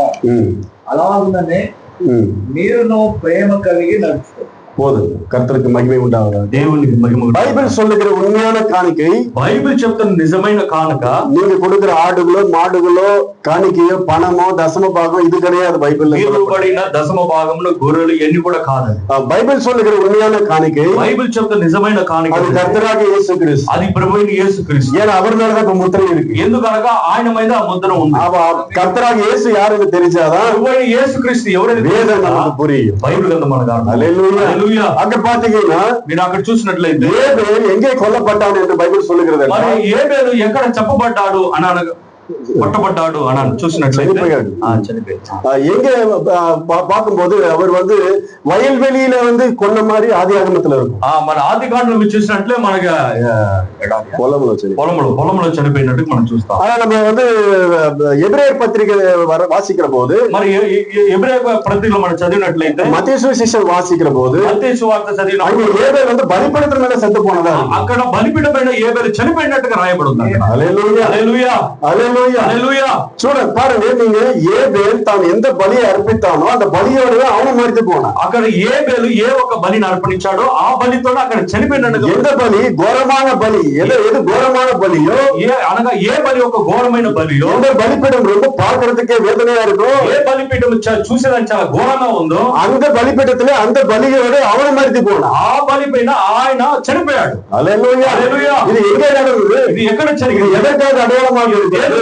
గుర్తుగా கல்வாரியிலே சிலுவை என்பது, కల్వారిలో సిలువ అనేది உண்மையான பலிபீடமாக இருக்கிறது. నిజమైన బలిపీఠంగా ఉంది. அது உண்மையான பலிபீடத்திலே ఆ నిజమైన బలిపీఠం, உண்மையான பலியாக నిజమైన బలిగా இயேசு கிறிஸ்து நமக்காக உங்களுக்காக எனக்காக மரித்தார். యేసు ప్రభు నీ కొరకు నా కొరకు చనిపోయాడు. அதோட கூட ஏபேல் மரித்து போனான். దాంట్లో ఏబేలు కూడా చనిపోయాడు. హల్లెలూయా హల్లెలూయా. ఇందుకు ప్రియమైన దేవ పిల్లகளே, దేవుని ప్రియులారా, நீங்க கிறிஸ்துவோடு மரித்தீர்களா? మీరు క్రీస్తుతో சிலுவைக்கு போனீங்களா? సిలువకు మీరు వెళ్ళారా? தன்னுடைய ஆசை இச்சைகள் எல்லாம் சிலுவையில் அறைந்தாச்சு என்று பைபிள் சொல்லுகிறது. క్రైస్తవులు తన ఆశలను అన్ని కూడా సిలువలో దాన్ని అప్పగించారని రాయబడింది. హల్లెలూయా హల్లెలూయా. ఈ గలాతీ పుస్తకத்துல நீங்க வாசிக்கிற போது 5ஆம் அதிகாரத்துல, మరి గలతీయులకు రాసిన పత్రిక 5వ అధ్యాయంలో చదివినట్టు கடைசி వాసనకు రెండు వసనకు మేల వాసి. ఆ గలతీయులకు రాసిన పత్రిక 5వ అధ్యాయం చివరి 2:24 చదువు. గలాతీయర్ 5:24 వాసి. గలతీయులు 5:24.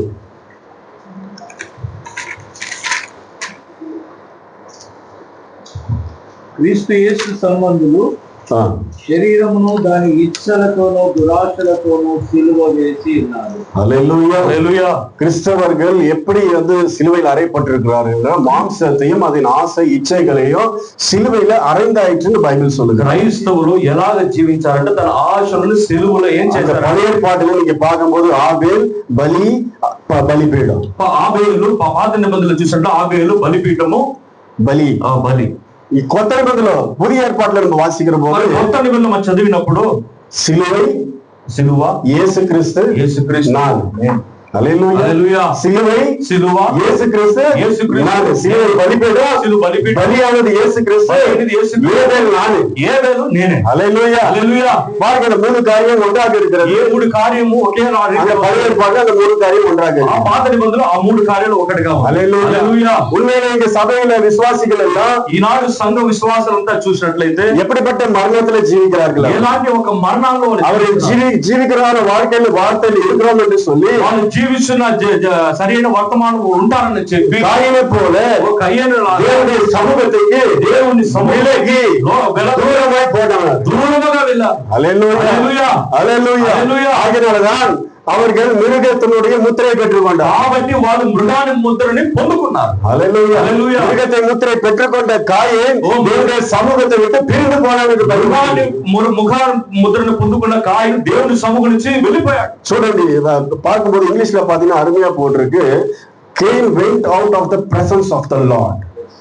அல்லேலூயா. హల్లెలూయా. காயின் தேவனுடைய பிரசன்னத்தை விட்டு விலகி போனான் என்று பைபிள். కయ్యను దేవుని ఒక ప్రసన్నతలెత్తి తొలగిపోయాడు. காரணம் என்ன? కారణం ఏంది? மிருகத்தினுடைய முத்திரை. మృగం ఒక ముద్ర. அல்லேலூயா. హల్లెలూయా. தேவனுடைய முத்திரை இருக்குமானால் దేవుని ముద్ర ఉన్నట్లయితే அது ஆபேலை போலவோ ఏబేలు వల, ஒரு அபிரகாமை போலவோ అబ్రహాము వల, ஒரு ஈசாக்கை போலவோ ఈసాకు వల, ஒரு யாக்கோபை போலவோ యాకోబు వల, ஒரு யோசேப்பை போலவோ యోసేపు వల. அல்லேலூயா. தேவனுடைய பரிசுத்த நாமத்துக்கு மகிமை உண்டாவதாக. దేవుని పరిశుద్ధ ஆகினால பிரியமான தேவனுடைய பிள்ளைகளே, దేవుని ప్రియులారా, எப்படிப்பட்ட சந்ததியை நாம இப்பொழுது பார்த்து கொண்டிருக்கிறோம். ఎలాంటి ఒక సందతిలో మనం ఉన్నాము. இன்னைக்கு இருக்கிற டினாமினேஷன்ஸ் எல்லாம் ఈనాడు ఉన్న అనేక సంఘ அவர்கள் தங்களுக்கு ஜனங்களை தெரிந்து கொண்டார்கள். వాళ్ళకి ఒక அவர்கள் தேவனுடைய வார்த்தை விட்டு வெளியே போய் వాళ్ళు దేవుని ఒక వాక్యాన్ని தேவனுடைய சன்னிதானத்தை விட்டு பிரிந்து போய் వాళ్ళు దేవునికి సన్నిధానించి తొలగి தங்களுக்காக ஒரு மனைவியை தெரிந்து கொண்டார்கள். వాళ్ళ కొరకు ఒక వధువుని సిద్ధపరచుకుంటున్నారు. அல்லேலூயா. హల్లెలూయా. இன்னைக்கு அவர்கள் எதற்காக அங்கே போகிறார்கள்? ఈనాడు వాళ్ళు ఎందుకు అక్కడికి వెళ్తున్నారు? அவர்களுக்கு அருமையான காலேஜ்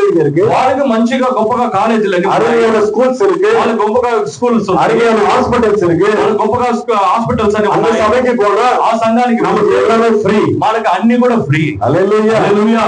அல்லேலூயா. హల్లెలూయా. மெட்ராஸ்ல ஒரு பெரிய காலேஜ் இருக்கு. మెడ్రాస్ లో ఒక పెద్ద కాలేజ్ ఉంది. அந்த காலேஜ்ல சேரணும்னா ரொம்ப டஃப். ఆ కాలేజీలో చేరాలంటే చాలా அது ஒரு கிறிஸ்டியன் காலேஜ். ఒక క్రిస్టియన్ కాలేజ్. அந்த காலேஜ்ல சீட்டே சாமானியமா கிடைக்காது. ఆ కాలేజీలో సామాన్యంగా సీటే దొరకదు. எவ்வளவு பெரிய பெரிய ஆளுங்க எல்லாம் வந்து ட்ரை பண்ணுவாங்க. అనేక పెద్ద పెద్ద గొప్ప మంది பெரிய பெரிய விஐபி ட்ரை பண்ணுவாங்க. గొప్ప విఐపి సీట్ கிடைக்காது. సీటు కూడా దొరకదు. ஆனா அவங்க வந்து அந்த சாமானத்துக்குரியவர்களா இருப்பாங்க. అయితే వాళ్ళందరూ చాలా సామాన్యమైన జనాలు. அந்த స్థాపనத்துக்குரியவர்களா ఆ இருப்பாங்க. సంఘ శాఖలు ఒక మనుషు లైఫ్ లో వాళ్ళు ఆ సంఘానికి వెళ్ళే సంఘస్థులు అయితే వాళ్ళకి సీట్ కన్ఫర్మ్. హల్లెలూయా. హల్లెలూయా. హల్లెలూయా. హల్లెలూయా. Praise the Lord. Roman Catholic అనే ఒక మిషన్ ఉంది, వాళ్ళకి ఎంతో పెద్ద పెద్ద కాలేజెస్ ఉంది చెన్నైలో. హల్లెలూయా. హల్లెలూయా. ఆ సంఘానికి వెళ్ళే వారికి ఆ కాలేజీకి సీటు దొరుకుతుంది, వేరే వారికి సామాన్యంగా దొరకదు. వేరే వారికి దొరకాలంటే 3 లక్షలు 5 లక్షలు పెట్టాలి అక్కడ. Hallelujah. Hallelujah. Hallelujah. Hallelujah. Praise the Lord. அதே போல லூத்தரன் ஸ்தாபனத்துக்கும் అలాగే లూథర సంఘం எத்தனையோ ஸ்கூல்ஸ் இருக்கு, எத்தனையோ காலேஜஸ் இருக்கு. அதே போல பேப்டிஸ்டுக்கு இருக்கு, அதே போல சிஎஸ்ஐக்கு இருக்கு. இவங்க என்ன செய்வாங்க? தங்களுக்கு மனைவி ஆயத்தம் பண்ணி கொண்டார்கள். వాళ్ళందరూ చూస్తే వాళ్ళకి ఒక వధువుని సిద్ధపడ్డారు. இவர்கள் தேவனுடைய வார்த்தையை விட்டு விலகி போனார்கள், వీళ్ళు தேவனுடைய சமூகத்தை விட்டு விலகி போனார்கள். వీళ్ళు దేవుని వాక్యాన్ని దూరంగా పోయారు, దేవుని సముఖం నుంచి చాలా దూరంగా పోయారు. హల్లెలూయా. హల్లెలూయా. ஆகையால்தான் அவர்கள் மேல இருக்கிற முத்திரை வந்து அது பிசாசுடைய முத்திரையாக இருக்கிறது. అందుకొరకు వాళ్ళ పైన ఉన్న ఈ ముద్ర ఏంటంటే అది ఒక మృగం ఒక ముద్ర ఉంది. Hallelujah. Hallelujah. Praise the Lord. దేవుని பரிசுத்த நாமத்துக்கு மகிமை உண்டாவதாக. దేవుని పరిశుద్ధ నామానికి మహిమ కలుగుగాక. ஆகையால நம்ம எசேக்கியேல் தீர்க்கதரிசன புத்தகத்துக்கு போவோம் என்றால் ఎజేకియలు మన పుస్తకం 9ஆம் அதிகாரத்துல ఎజేకియలు 9వ 1ஆம் வசனத்துல தெலுங்குல யாராவது வாசிச்சிட்டே வாங்க. ఎజేకియలు 9లో మొదటి వాక్యం నుంచి చదువుకుంటారా?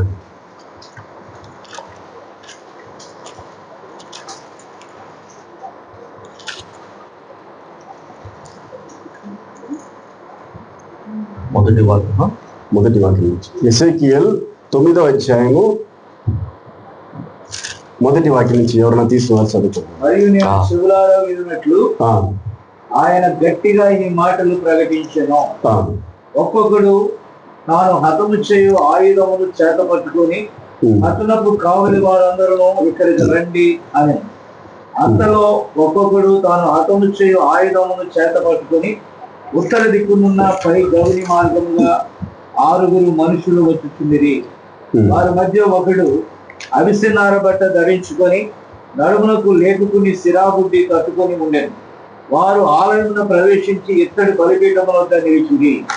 ఇజ్రాయేలీల దేవుని మహిమ తానున్న కెరూబుపై నుండి దిగి మందిరపు గడప దగ్గరకు వచ్చి నిలిచి అవిసెనార బట్ట ధరించుకొని లేకుకుని సిరాబుడ్డి నడుమునకు కట్టుకొనిన వానిని పిలువగా యెహోవా యెరూషలేమును ఆ పట్టణంలో ప్రవేశించి చుట్టూ తిరిగి దానిలో జరిగిన ఏ కృత్యములను గూర్చి మూలుగు విడుచు ప్రలాపించుతున్న వారి లలాటముల గురుకు వేయుమని వారికి ఆజ్ఞాపించి నేను వినుచుండగా వారికి ఇలాగ సెలవిచ్చాను. మీరు పట్టణంలో వాని వెంట పోయి నా పరిశుద్ధ స్థలము దగ్గర మొదలుపెట్టి కటాక్షమైనను కనికరమైనను లేకుండా అందరినీ హతము చేయుడి. అందరూ నశించినట్లు ఎవరిని విడిచిపెట్టక పెద్దవారిని చిన్నవారిని కన్యకలను పిల్లలను స్త్రీలను చంపవలను గాని ఆ గురుతు ఎవరికి ఉండనో వారిని ముట్టకూడదు. వారు మందిరము ముందరనున్న పెద్దలను హతము చేయ మొదలు தேவனுடைய பரிசுத்த நாமத்துக்கு மகிமை உண்டாவதாக. இங்க பாத்தீங்கன்னா எசேக்கியேலுக்கு ஒரு தீர்க்க தரிசனம் காணப்படுகிறது. ఎసేకియేలుకి చూసినట్టు మనం ఒక ప్రవచన 6 పురుషர்கள் தெரிகிறார்கள். 6 పురుషులు అక్కడ ఉన్నారు. అక్కడ அதுல 5 பேர் వాళ్ళు దాంట్లో 5 பயங்கரமான ஆயுதங்களை வைத்துக் கொண்டிருக்கிறார். భయంకరమైన ఆయుధాలు పెట్టుకుంటున్నారు. அவர் ஒருத்தர் மட்டும் దాంట్లో ఒకరిని మాత్రము அவர் அவருடைய கணக்கனுடைய பையை அவருடைய இடுப்புக்கு கட்டி கொண்டிருக்கிறார். ఆ నడుముకి ఒక సంచి పట్టుకొని ఉన్నాడు ఒకడు. அந்த கணக்கனுடைய பையை வச்சு ఒక సంచి పెట్టుకున్న அவர் காத்திருக்கும் போது ఆయన అలాగా వేచి ఉన్నప్పుడు இங்கெல்லாம் இந்த 5 பேரை நிக்க சொன்னார். మిగతా 5 మంది మీరు అలాగే నిలబడి ఉండి முதலாவது இந்த ஒருத்தர் போகட்டும். మొదటిగా ఒకడు వెళ్ళబడి தேவனால தெரிந்து கொள்ளப்பட்ட ஜனங்கள் దేవుని వలె ఏర్పరచబడిన தேவனுடைய ஊழியக்காரர்களே దేవుని ఒక సేవకులు போய் முதல்ல முத்திரித்துட்டு வரட்டும். మొదటిగా ముద్రించి அவர் போய் முத்திரிச்ச பிறகு వాళ్ళు పోయి ముద్రించిన తర్వాత 5 பேரும் போய் మీరు 5 మంది తర్వాత ஒருத்தர் கூட விடாம ఒక్కరిని కూడా பெரியவர் முதல் சிறியவர் வரைக்கும் పెద్దవారు కూడా చిన్నవారు குழந்தைகள் கூட చిన్న పిల్లలు కూడా ஒருத்தர் கூட விடாம ఒక్కరిని కూడా విడిచిపెట్టి అదము చేయను. హల్లెలూయా. ஆனா முத்திரை யார் மேல இருக்கிறதோ ముద్ర ఎవరి పైన அவங்க தொடாதீங்கன்னு சொல்றாங்க. వాళ్ళని ముట్టొద్దని అంటారు. Hallelujah hallelujah hallelujah hallelujah praise the Lord. Praise the Lord. இங்க பார்க்கும்போது ఇక్కడ చూసినట్లయితే போன இந்த ஒரு மனுஷன் ఈ పోయిన ఆ ఒక మనిషి யார் என்றால் ఎవరంటే அது பரிசுத்த ஆவியாக இருக்கிறது. అది పరిశుద్ధాత్మదే ఉంది. தேவனுடைய முத்திரை என்றால் దేవుని ముద్ర అనేది அது பரிசுத்த ஆவியாக இருக்கிறது. పరిశుద్ధాత్మై ఉంది. பரிசுத்த ஆவியானவர் போய் పరిశుద్ధాత్మ పోయి யாரெல்லாம் தேவனால தெரிந்து கொள்ளப்பட்டவர்கள் இருக்கிறார்களோ ఎవరు అనగా దేవుని వల్ల ఏర్పరచబడి அவர்களை முதலாவது முத்திரிக்கிறார். వారిని మొదటిగా ముద్రిస్తున్నారు. அவர்கள் முதல்ல ரட்சிப்பின் செய்தி வருகிறது. వారికి మాత్రం మొదటగా రక్షించారు. அவர்களை முதல்ல பரிசுத்தமாக்குகிறார். వారు మొదటిగా పరిశుద్ధ அவர்கள் நீதி மார்க்கத்தில் நடத்துகிறார். నీతి మార్గంలో నడిపించారు. హల్లెలూయా. அதற்கு பிறகு என்ன நடக்குது? దాని తర్వాత ఏం జరుగుతుంది? மீதி 5 பேர் அனுப்புறார். మిగతా 5 మంది யாரெல்லாம் முத்திரை இல்லையோ ఎవరికన్నా ఆ ముద్ర లేదు, யாருக்கெல்லாம் దేవుని ముద్ర இல்லையோ ఎవరికన్నా దేవుని ముద్ర இருந்தாலும் சரி, అది చిన్న బిడ్డైనా కూడా మొత్తాన్ని అర్థం பண்ணுங்க. మొత్తాన్ని అర్థం చేయమని. హల్లెలూయా. ఇది ఎங்கே நடந்தது? ఇది ఏ దగ్గర జరుగుతుంది? అపోస్తలర్ అధికారத்திலே అపోస్తలుల రాసిన 2వ అధికారத்திலே 2వ అధ్యాయంలో అపోస్తలர்கள் 120 పేరు మేల్ అறையில் இருக்கிறபோது అపోస్తలుల మేడగదిలో వేచి ఉన్నప్పుడు 120 మంది 120 మంది 120 பேர் மேல் அறையிலே ஜெபம் பண்ணுகிற போது 120 మంది పై గదిలో వాళ్ళు பரலோகத்திலிருந்து పరలోకం నుండి கிறிஸ்துவின் ஆவியானவர் క్రీస్తు ఒక ఆత్మ கீழே இறங்கி வந்து దిగి వచ్చి 120 பேரையும் அபிஷேகம் பண்ணினார். 120 మందిని அவர்கள் அந்நிய பாஷைகளை பேசினார்கள், தீர்க்க தரிசனங்களை உரைத்தார்கள், அவர்கள் தேவனுடைய மகத்துவங்களை பேசினார்கள், దేవుని ఒక గొప్ప కార్యాన్ని మర్మాలు బయలుపెట్టారు. பரிசுத்த ஆவியானவர் கீழே இறங்கி வந்து அவர்களை முத்தரித்தார். పరిశుద్ధాత్మ దేవుడు వాళ్ళు దిగి వచ్చి వాళ్ళని ముద్రించాడు. హల్లెలూయా. அவர்களை பார்த்து கொண்டிருந்த மற்ற ஜனங்களோ వాళ్ళని చూస్తున్న మిగతా జనాలను அவர்களை பரியாசம் பண்ணினார்கள். వాళ్ళని పరిహాసం చేశారు. அவர்கள் குடிபோதையிலே பேசுகிறார்கள், వాళ్ళు మత్తులో ఉన్నారని చెప్పారు. பாருங்க, இங்கே பார்க்கும்போது చూసినట్లయితే முத்திரை பெற்றவர்களும் దేవుని ముద్ర పొందుకున్న பிசாசுடைய அடையாளத்தை பெற்றவர்களும் பார்க்க முடியும். మృగాన్ని ముద్ర పొందుకున్న వాళ్ళని గుర్తెరగతుంది. హల్లెలూయా హల్లెలూయా హల్లెలూయా. பிசாசுடைய அடையாளத்தை பெற்றுக்கொண்டவன் మృగాన్ని ముద్ర పొందుకున్న எப்பொழுதுமே ఎప్పుడు కూడా பரிசுத்த ஆவியை பெற்றுக்கொண்டவனை పరిశుద్ధాత్మ நிராகரிக்கிறான், அவனை ஏற்றுக்கொள்வதில்லை, அவனை அங்கீகரிப்பது இல்லை, అంగీకరించేది లేదు. హల్లెలూయా. హల్లెలూయా. దేవుని పరిశుద్ధ నామమునకు మహిమ உண்டாவதாக. దేవుని పరిశుద్ధ இதே போல மறுபடியும் ఇలాగా మళ్ళా కూడా வெளிப்படுத்துற விசேஷத்துல 7వ అధికారத்திலே ప్రకటన గ్రంథం 7వ అధ్యాయంలో కూడా இதே போல ஒரு காரியம் அங்கே எழுதப்பட்டது. ఇలాంటి ఒక సంఘటన అక్కడ రాయబడి ఉంది. அங்கே பார்க்கும்போது అక్కడ చూసినట్టు 1,44,000 பேர் அங்கே முத்திரிக்கப்படுகிறார்கள். 1,44,000 మంది అక్కడ ముద్రించబడ్డారు. హల్లెలూయా. அப்ப பாத்து கிழக்கிலிருந்து ஒரு దూతன் ஏறி வருகிறான் என்று படிக்கிறாங்க. అప్పుడు తూర్పు నుంచి ఒక దూత వచ్చి అక్కడ ఎక్కి వస్తున్నాడు మనం చూస్తున్నాం. హల్లెలూయా. யாராவது எடுத்தவங்க அந்த முதல் வசனத்தை மட்டும் வாசி. ఏమన్నా ప్రకటన గ్రంథం வெளிப்படுத்தல் விசேஷம் 7వ అధికారం 1వ వచనం. ప్రకటన 7వ అధ్యాయం 1వ వాక్యం. తరువాత తరువాత భూమి యొక్క 4 దిక్కులలో 4 దేవదూతలు నిలిచి ఉండిరి. భూమి మీదనైనను సముద్రము మీదనైనను ఏ చెట్టు మీదనైనను గాలి వీచుకున్నట్లు భూమి యొక్క 4 దిక్కులు వాయువులను పట్టుకొని ఉండగా చూచితిని. మరియు సజీవుడగు దేవుని ముద్రగు వేరొక దూత సూర్యోదయ దిశ నుండి పైకి వచ్చుట చూచితిని. చూడండి, సజీవమైన దేవుని యొక్క ముద్ర కలిగిన ఒక దూత తూర్పు నుంచి ఎక్కి వచ్చాడంట.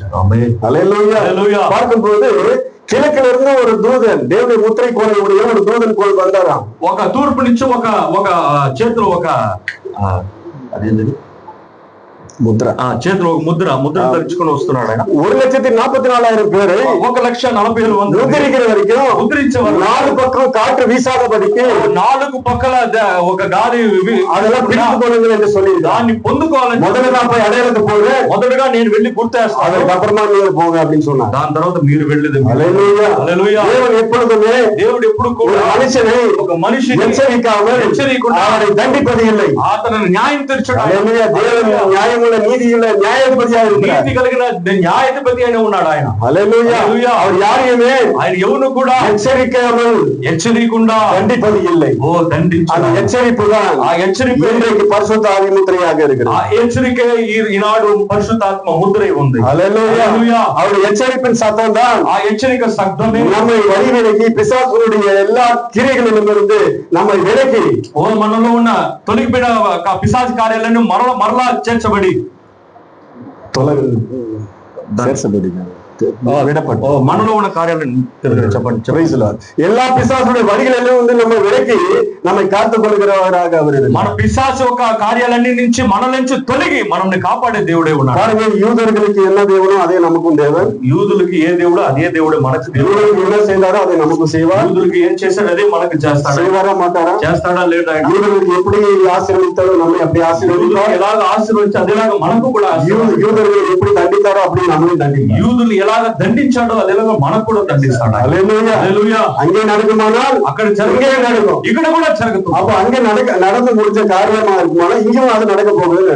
అక్కడ జరిగిపోయిన కార్యం అయితే ఇక్కడ జరుగుతుందని అర్థం. హల్లెలూయా. அங்கே என்ன நடந்தது? பரிசுத்த ஆவியை ஏற்றுக்கொண்டவர்கள் ஒருவரும் சேதப்படவில்லை.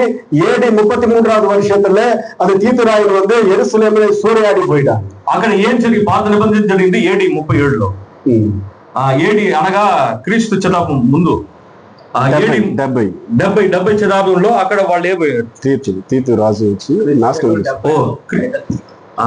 టైటస్ వచ్చి వాళ్ళని హతం చేశాడు. అక్కడ தீத்துராயன் வந்து அங்க எருசலேமை நாசம் பண்ணுகிற போது తీతు రాజు యెరూషలేములో నాశనం హతం చేసిన முத்திரிக்கப்பட்ட ஒருத்தர் கூட அங்க இல்ல. ముద్రించబడిన ఒక్కరు కూడా అక్కడ அவர்கள் எல்லாரும் பரிசுத்த ஆவியோட அங்கிருந்து வெளியே கொண்டு போய் అక్కడి నుంచి పరిశుద్ధాత్మది వాళ్ళందరూ కూడా அவர்கள் எல்லாரும் காப்பாத்திட்டாரு. వాళ్ళందరూ కూడా ஒருத்தர் கூட நாசம் அடையல. అక్కడ ఒక్కరు కూడా யார் மேல முத்திரை இல்லையோ ఎవరి మీదంతా ముద్ర లేదో அவர்கள் தான் నాశம் அடைவார். వాళ్ళు మాత్రం నశించిపోయారు.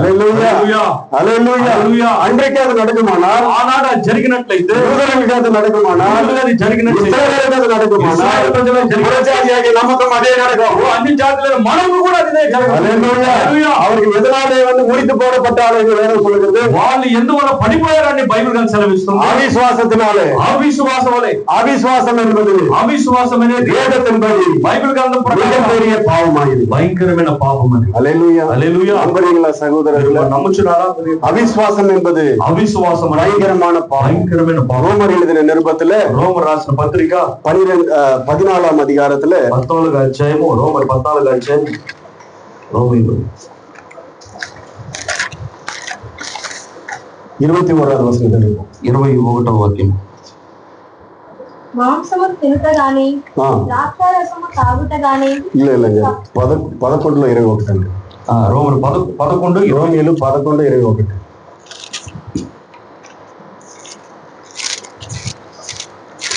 దేవుడు స్వాభావికమైన కొమ్ములను విడిచిపెట్టుమని విడిచిపెట్టని ఎడల నిన్ను విడిచిపెట్టడు. కాబట్టి దేవుని అనుగ్రహము కాఠిన్యముగాను అనగా పడిపోయిన వారి మీద కాఠిన్యమును నీవు అనుగ్రహం సోదరి 21 మాత్రం మళ్ళీ 21 వరకు మళ్ళీ 21 మాత్రం 11:21.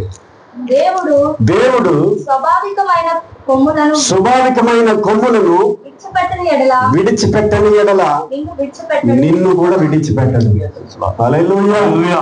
சுபாவை கிளைகளை அவர் முடித்து போட்டார் என்றால், சுபாவு ఒక కొమ్ములను ఆయన ముచ్చివేసి, சுபாவை கிளைகளை அவர் தண்டித்தார் என்றால், சுபாవ కొమ్ములను ఆయన దండించి నడుగం నీకు కూడా జాగ్రత్తగా హెచ్చరికగా ఉండు. హల్లెలూయా.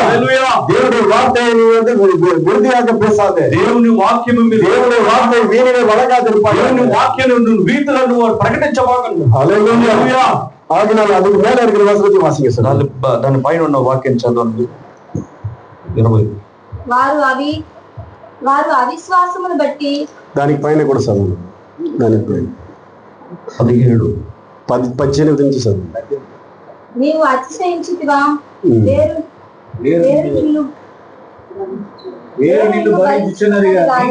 నీవు వేరును భరించుటలేదు. అందుకు నేను అంటుకట్టబడి నిమిత్తము కొమ్ములు విరిచివేయబడినవని నీవు చెప్పుదువు. మంచిది, వారు అవిశ్వాసమును బట్టి విడిచివేయబడిది. எதனால அவர்கள் எழுந்து போனார்கள்? தேவன் கொண்டு వాళ్ళు పడిపోయారు అవిశ్వాసాన్ని బట్టి. எகிப்தில இருந்து ஜனங்கள் வெளியே கொண்டு வந்தா, ఎగిప్తు నుంచి వాళ్ళు బానిసై తీసుకొచ్చారు, ஞானஸ்நானம் கொடுத்தார், బాప్తిసం ఇచ్చారు, அவர்களுக்கு எல்லாத்தையும் நடத்தினார், వాళ్ళని నడిపించారు. வெளியில வந்த பிறகு బయటకు వచ్చినప్పుడు பாதி வழியில సొగము దూరంలో అవిశ్వాసిகளை అங்கே అழித்து పోటారు. అవిశ్వాసాన్ని అక్కడనే చంపేశారు. 20 లక్షల பேர் அங்கிருந்து கிளம்பினாங்க. 20 లక్షల జనాలు అక్కడి నుంచి బయలుదేరొచ్చారు. 2 பேர் அங்க போய் சேர்ந்தாங்க. దాంట్లో 2 మంది మాత్రమే. హల్లెలూయా. హల్లెలూయా. నడువులో ఇறந்து పోనవங்க ఎంతలో పేరు? దాని మధ్యలో చనిపోయిన మంది 8 లేదండి, ఇద్దరు అక్కడికి వెళ్ళి చేరారు. చనిపోయిన వారు ఎంతమంది ఉన్నారు? 20 లక్షల మందిలో ఇద్దరు పోయి చేరారు. చనిపోయిన వారు 19,998 మంది చనిపోయారు. కారణం ఏంటి? అవిశ్వాసం. హల్లెలూయా. అవిశ్వాసం అనేది ஒரு பொல்லாத பாவம். అవిశ్వాసం అనేది భయంకరమైన పాపం. హల్లెలూయా. எத்தனை பேர் அங்கே அது நடக்கும் என்றால், అనేక మందికి అది எகிப்து தேசத்திலிருந்து வெளியே வரும்போது அது நடக்குமானால், எகிப்து தேசம் నుంచి అది జరగదు. సిలువకి పిన్నాక యూదులకు యెరూషలేములో అది நடக்குமானால், సిలువకు వెనకాల ఉన్న యూదులు కూడా అది జరగదంటే, புறஜாதிய நமக்கு அது நடக்கும். అన్ని జాతులైన మనకు కూడా జరగదు. హల్లెలూయా. ஆகையால் అవిశ్వాసத்திலிருந்து நீங்க வெளியில வரணும். దాని కొరకు అవిశ్వాసం வந்து பொல்லாத பாவம். అవిశ్వాసం అనేది భయంకరమైన పాపం. హల్లెలూయా. ఇశ్రాయేలు విழுந்து పోன కారణమే అవిశ్వాసமா இருக்கிறது. ఇశ్రాయేలు ప్రజలు పడిపోయిన ఒక కారణమే అవిశ్వాసం. அவர்கள் இயேசுவை விசுவாசிக்கவில்லை. వాళ్ళు యేసయ్యను విశ్వాసించలేదు. ஏன் விசுவாசிக்க முடியலனா, ఎందుకు இயேசு மேல முத்திரை இருக்கு. యేసయ్య పైన ముద్ర ఉంది. హల్లెలూయా. அந்த முத்திரை நீக்கப்படுமானால், ఆ ముద్ర తొలగించబడి வாழ்க்கையில இயேசு யார் என்கிற முத்திரை நீக்கப்படும் என்றால், జీవితంలో యేసుని ఎవరని నీ ముద్ర, அந்த இயேசு நம்முடைய சிருஷ்டிகர்த்தர் என்று நீங்கள் விசுவாசிப்பீர்கள் என்றால், యేసు సృష్టికర్తని విశ్వాసించినట్లయితే நிச்சயமாகவே பாவ மன்னிப்புகளை நீ பிரவேசிப்பாய். నిత్యమైన పాప క్షమాపణ, நிச்சயமான அந்த விடுதலைக்குள்ள பிரவேசிப்பாய். నిత్యమైన ఆ ఒక ప్రవేశం, உண்மையான பரிசுத்த ஆவிக்குள்ளாக నిత్యమైన పరిశుద్ధాత్మలో ప్రవేశిస్తావు. హల్లెలూయా. కడసి కాలத்துல అన్ని దినాలలో దేవుడి ముద్రై పోలయుடைய దేవుని ఒక ముద్ర పోలే ஒரு మనిషిని, ఒక వ్యక్తిని దేవుడు புறஜாதிக்குள்ள அனுப்பினார். అన్ని జాతులకు పంపించాడు. హల్లెలూయా. அவரோடு பரிசுத்த ஆவியானவர் இருந்தார். ఆయనతో పరిశుద్ధాత్మ அவரை நடத்தினார். పరిశుద్ధాత్మను ఆయన నడిపించాడు. பரிசுத்த ஆவியானவர் இந்த கடைசி காலத்துல పరిశుద్ధాత్మ చివరి దినాలలో சகோதரர் பிரணாம் மூலமாக கொடுக்கப்பட்ட, సహోదరు బ్రహ్నాం మూలంగా ఇవ్వబడిన அந்த செய்தியானது, ఆ వర్తమానం అనేది இது நம்மை முத்திரிக்கிற ஒரு వర్తమానமாக, మనల్ని ముద్రించే ఒక వర్తమానమై ఉన్నది. நம்மை காப்பாற்றுகிற వర్తమానமாக, కాపాడే ఒక ముద్ర, நம்மை சேதப்படுத்த விடாமல், మనల్ని ఏ ఒక நம்மை రక్షించుకు కొల్లబడియాగా, మనం రక్షించబడాలని దేవుని అనిపిన మనిషి அவர். దేవుని పంపిన దేవుని వలె పంపబడిన ఒక మనిషి ఆయన. హల్లెలూయా. హల్లెలూయా. அவரோடு பரிசுத்த ஆவியானவர் இருந்தார். ఆయనతో పరిశుద్ధాత్మ ஆவியானவர் யாரை கொண்டு முத்திரை செய்தி அனுப்பினாரோ, పరిశుద్ధాత్మ ఎవరు మూలముగా ముద్రించబడిన వర్తమానం పొందాడో, அதை நிராகரிப்பதுதான் மிருகத்தினுடைய முத்திரை. అది నిరాకరించేది మృగం ఒక ముద్ర. హల్లెలూయా. దేవుడి పరిశుద్ధ నామమునకు మహిమ ఉండాలి. దేవుడి ముద్ర పరిశుద్ధ ఆవిயாக இருக்கிறார். దేవుని ఒక ముద్ర పరిశుద్ధాత్మ. அதை நிராகரிப்பதுதான் மிருகத்தினுடைய அடையாளமாக இருக்கிறது. దాన్ని నిరాకరించేది మృగమై ఒక ముద్ర. బిలేయాము తీర్కదర్శి பத்தி బైబిల్లో వాసిப்பீங்க. బిలేయాము ప్రవక్త నుంచి మీరు చదివి ఉంటారు బైబిల్లో. దేవునుடைய தீர்க்கதரிசி தான். దేవుని ఒక ప్రవక్త ఆయన. ஆனால் இது கடைசியாக எப்படியாக அவருடைய வாழ்க்கை முடிந்தது? చివరిగా ఆయన ఒక ముగింపు ఎలాగ ఉంది? மிருகத்தின் முத்திரை பெற்றுக் கொண்டார். మృగాన్ని ముద్రను పొందుకున్నాడు. ఘోరమైన మరణం అది. భయంకరమైన ఒక మరణం. కుడలు వెడితే సెత్తారు என்று ఆయన పొట్ట పగిలి చనిపోయాడు ఆయన. హల్లెలూయా. హల్లెలూయా. కారణం ఏంటి? మిరుగతుడి అడయాలத்தை పెట్టుకున్నాడు. మృగమైన ముద్రను ఆయన పొందుకున్నాడు. సౌలు రాజాను గురించి బైబిల్ వాసి. సౌలు రాజును గురించి బైబిల్ గ్రంథం. దేవుని అభిషేకం பண்ணப்பட்டார். దేవుని వలె అభిషేకం చేయబడ్డాడు. ఇశ్రాయేలుకు రాజావాగా இருந்தார். ఇశ్రాయేలు ప్రజలకు రాజు అతను. దీర్ఘ దర్శనం உரைத்தவர். ఓ ప్రవచనము ప్రకటించి ஒரு காலம் அவர் வாழ்க்கையில வருகிற போது, ஒரு நேரம் அவருடைய வாழ்க்கையில வருகிற போது, ఒక కాలం ఒక సమయం వచ్చినప్పుడు ఆయన జీవితంలో அவர் மிருகத்தினுடைய முத்திரை பெற்றுக்கொண்டார். ఆయన కూడా మృగ ముద్రను పొందాడు. தேவன் அவரை விட்டு விலகி போனார். దేవుడు అక్కడి నుంచి తొలగిపోయాడు. கடைசியா ஒரு சூனியம் பண்ணுகிற ஒரு ஸ்திரீ கிட்ட போயிட்டு அவரை குறித்து காரியங்களை கேட்டு விசாரித்து கொண்டு చివరగా ఒక శూన్యం చేసే ఒక ఆమె దగ్గర నుంచి కార్యాలను తెలుసుకోవాలని அவருடைய మరణం இப்படி ఉంది. ఆయన ఒక మరణం ఎలా ఉంది? ఘోరమైన మరణం. ఘోరమైన మరణం. హల్లెలూయా. அவருக்கும் அதே போல బిలియాం போல ఘోరమైన మరణం. బిలియాం వలె అతను కూడా సౌలు కూడా భయంకరమైన ఘోరమైన మరణం. యూదాస్ కారియத்தை குறித்து యూదాస్ గురించి మీరు తెలుసా? యూదాస్ కారియత్ యేసుவோடு வந்து ஊழியம் செய்தவர். యూదాస్ కార్యత్ బైబిల్ యేసు ప్రభుతో సేవ చేసిన ఒక యేసుவோடு படுத்து உறங்கினார். యేసుతో పడుకొని యేసు ఎங்க இருந்தார் అங்கே యూదాస్ కారియత్. యేసుక్రీస్తు ఎక్కడ ఉన్నాడు? యూదాస్ కూడా యేసుక్రీస్తు 12 பேரை அபிஷேகம் பண்ணி பிசாசுகளை விரட்டவருக்கும் வியாதியஸ்தரை குணப்படுத்தவும் அபிஷேகம் பண்ணும்போது அங்கே யூதாஸ் காரியத்தில் ஒருவனாக இருந்தார். యూదాస్ కార్యత్ యేసుక్రీస్తు 12 అపోస్తలులలో కూడా ఒక వ్యక్తిగా ఉన్నాడు. అభిషేకించబడిన ఆ సమయంలో కూడా యూదాస్ కార్యతో వాళ్ళలో ఒకడే ఉన్నాడు. ஆனால் ஒரு நேரம் யூதாசுடைய வாழ்க்கையில வந்து అయితే యూదాస్ కార్యతో వాళ్ళ జీవితం ఒక సమయం వచ్చింది. ప్రధాన కార్యం அவருடைய வாழ்க்கையில భయంకరమైన కార్యం వచ్చింది యూదాస్ కార్యతో. கர்த்தருடைய ராபோஜனத்திலே దేవుని ప్రభురాత్రి భోజనం యేసుక్రీస్తు துணிக்கை நனைத்து யூதாஸ் காரியத்துக்கிட்ட கொடுத்தார். కర్చీఫ్ ఆయన అనగా ఒక కర్చీఫ్ ని యూదాస్ కార్యత్ ఇచ్చాడు. ఇచ్చినప్పుడు పిశాచం ముట్టినకుండా సైతాను ఆయన దాన్ని భయంకర మిరుగத்தின் ముద్రயை பெற்றுக்கொண்டார். ముద్ర మరణం ఎట్టిపట్టది. చివరిగా అతను మరణం ఎలా ఆవిడ కూడా వెడితే సెద్దు. అతను కూడా పొట్ట పగిలి చనిపోయాడు. హల్లెలూయా. హల్లెలూయా. హల్లెలూయా. హల్లెలూయా. హల్లెలూయా. ஆகிய பிரியமானவர்களே, தேவனுடைய சமூகத்தை விட்டு நீங்கள் பிரிந்து போகாது. కాబట్టి ప్రియులారా, என்ன நடந்தாலும் உங்ககிட்ட பணம் இருக்குதோ பணம் இல்லையோ, ధనం ఉందో లేకుండా நல்ல வேலை இருக்கோ இல்லையோ, మంచి పని ఉందో நல்ல வீடு இருக்கோ வாசல் இருக்கோ இல்லையோ, మీకు ఇల్లు వాకిలు ఉన్నట్టు కూడా சுகமா ஜீவிக்கிறீங்களோ இல்லையோ, మీరు మంచిగా జీవిస్తున్న கர்த்தருடைய வார்த்தைக்காக உண்மையாக நிற்பீர்கள். వాక్యం కొరకు నిజముగా మీరు జీవించాలి. దేవుடைய ముద్ర కోலை ఉடையவர்களாக நீங்கள் இருப்பீர்கள் என்றால், దేవుని ముద్రను పొందుకున్న వారిగా మీరు ఉన్నట్లయితే நிச்சயமாக தேவன் உங்களை ரட்சிப்பார். நிச்சயமாக தேவன் உங்களை காப்பாற்றுவார். தேவன் உங்களை விட்டு விலகி போக மாட்டார். நான் உங்களை விட்டு விலகுவதும் இல்லை, உன்னை கைவிடுவதும் என்று சொன்னார். నేను నిన్ను విడువను ఎడబాయనని చెప్పినట్టు అదే சொன்னார் என்றால், చెప్పినట్లయితే எனக்கும் அதேதான். అన్ని జాతులైన మనం కూడా எனக்கு ஒன்று சொல்ல மாட்டேன். ఇశ్రాయేలు ప్రజలకు ఒకటి మనకు ఒకటి చెప్పడు ఆయన. அப்படிப்பட்ட தேவன், అలాంటి దేవుడు సిలువకి வருகிற போது, సిలువకు వచ్చినప్పుడు ఏలి ఏలి లామా సబక్తాని என்று சொன்னார். ఏలి ఏలి లామా సమక్తాని అని చెప్పాడు ఆయన. என் தேவனே, என் தேவனே, నా దేవా, నా దేవా, ஏன் என்னை கைவிட்டு ఎందుకు నన్ను చేయి విడిచావు? హల్లెలూయా. హల్లెలూయా. ஒரு பாவம் ஒரு மனுஷனுக்குள்ள இருக்குமானா, పాపం ఒక మనిషిలో ఉన్నట్లయితే దేవుడి కరం అవనోడు இருக்காது. దేవుని ఒక హస్తము అతని మీద ఉండదండి. రక్షిక కూడదబడికి, రక్షించబడకుండా కర్తరుடைய కరం కొరికి పోదదు. హస్తము తగ్గించి పోదని అర్థము. కూర్చోకాలేదు. ஏசாயா தீர்க்கதரிசன புஸ்தகத்துல 57வது அதிகாரத்துல நீங்க வாசிப்பீங்க. ఏషియా 57వ అధ్యాయంలో మీరు చదివినట్లయితే ఆ వాక్య భాగం అక్కడ ఉంది. పాపమే, మీ పాపమే உங்களுக்கும் தேவனுக்கும் நடுவாக, మీ పాపమే దేవునికి మీకు నడువుగా మధ్యలో ஒரு சிவரை போல இருக்கிறது. ఒక సిలువ వలె ఉంది. హల్లెలూయా. హల్లెలూయా. హల్లెలూయా. అడ్డు గోడ వలె ఉంది. தேவன் நாமத்துக்கு மகிமை கலந்துகாக்க. நீ பாவமே, உன்னுடைய பாவமே தேவனுக்கும் உனக்கும் மத்தியில ஒரு பிரிவினை உண்டாக்குகிறது. నీ పాపమే దేవునికి నీకు మధ్యలో ఒక పిరివిన అనగా అడ్డుగా ఉంది.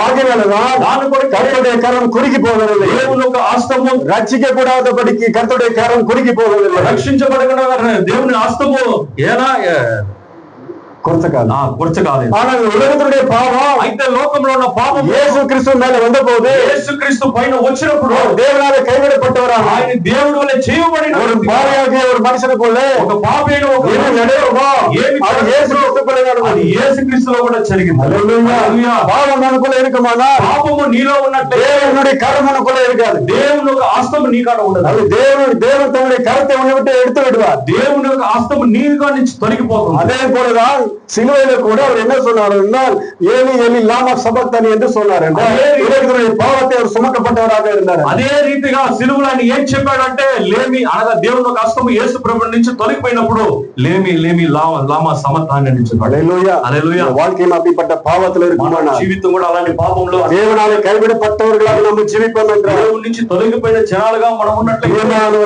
ప్రియమైనவர்களே ஏழாவது வார்த்தை அவர் என்ன பேசினார்? 7వ మాట ఆయన ఏం మాట్లాడారు బైబిల్లో?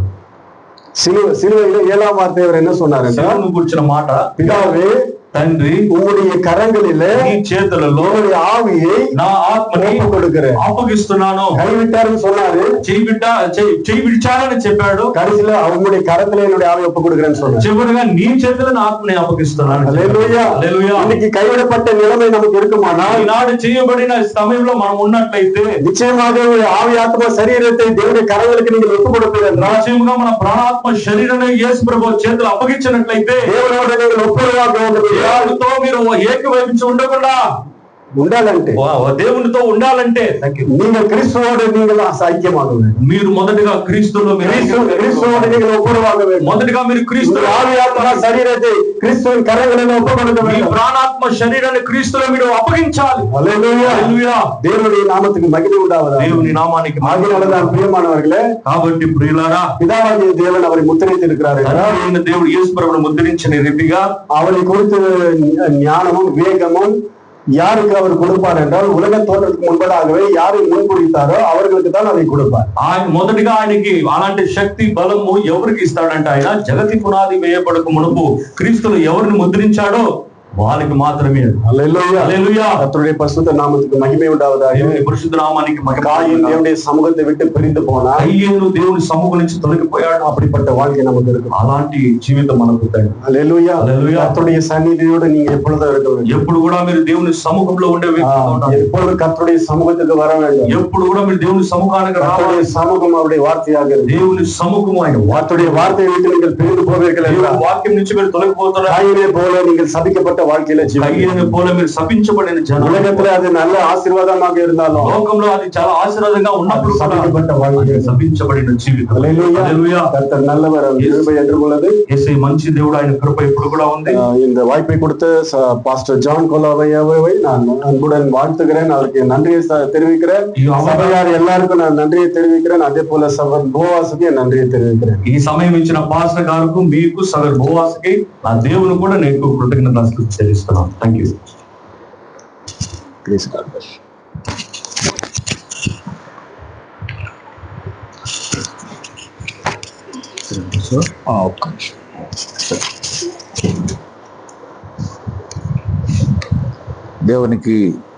దేవునికి స్తోత్రం కలుగుగాక. కర్తృడి పరిశుద్ధ నామానికి మహిమ ఉండవதாக. నిజంగా 2 ముద్రలను గురించి మనం విన్నాము. 2 ముద్ర ఇప్పుడు నా படித்தோம் இங்க.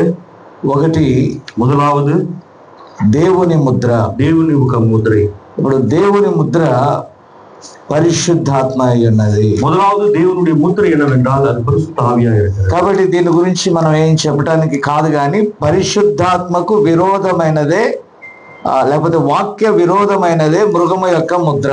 அதாவது வார்த்தைக்கு விரோதமா இருக்கிறது தான் பிசாசின் முத்திரை.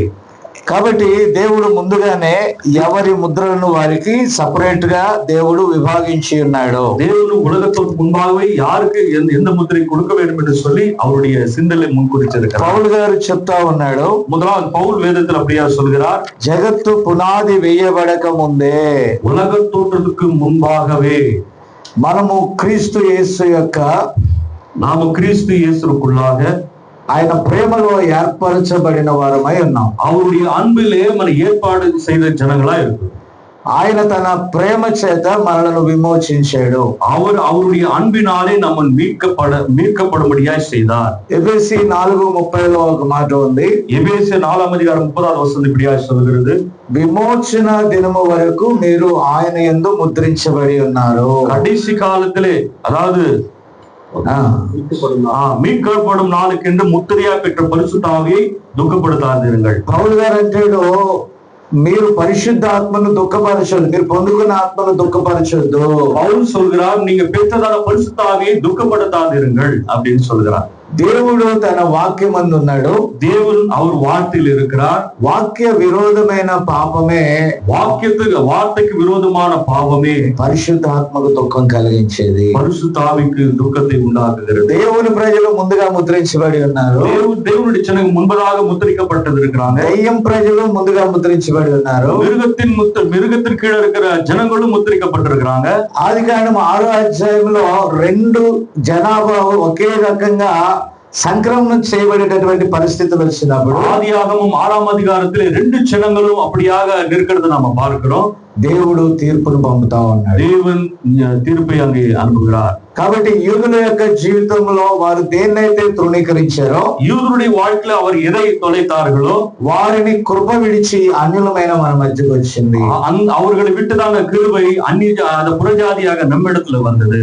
మనిషి కుమారుడు ప్రత్యక్షమగు దినములలో, మనుషకుమారుడు வெளிப்படும் நாட்களிலே ఎలా ఉంటుందో, అంటే నోవాహు దినాలు ఎలా ఉంటాయో మనిషి కుమారుడు ప్రత్యక్షమగు దినాలు ఎలా ఉంటాయని దేవుడు చెప్పాడు. அதாவது நோவாவின் நாட்கள் எப்படி இருக்கிறதோ அதே மாதிரி பரிசுத்த மனுஷகுமார நாட்களும் வெளிப்படும் நாட்களும் அப்படியா இருக்கும் என்று. ఆ దినాలలో నోవాహు మాటను తృణీకరించిన వారందరూ కూడా ఏమయ్యారంటే తీర్పులో ఉన్నారు. அந்நாட்கள் நோவாவுடைய வார்த்தையை கீழ்ப்படியாதபடிக்கு விட்டுவிட்ட ஜனங்கள் எல்லாரும் நியாய தீர்ப்பில் அகப்பட்டார். అలాగే మనం మనిషి కుమారుడు ప్రత్యక్షమైనటువంటి ఈ దినాలలో మనం ఉన్నాము. அதே போல மனுஷகுமாரன் வெளிப்படும் நாட்களில் எதுக்குதான் நாமும் கூட இருக்கிறோம். దేవుని వాక్యము తన ప్రవక్తల నుండి మరలా మనతో మాట్లాడిన దినములో, தேவனுடைய தீர்க்கதரிசி மூலமாய் பேசின அதே வார்த்தையின் நாட்களிலே நாம் ஜீவித்துக் கொண்டிருக்கிறோம்.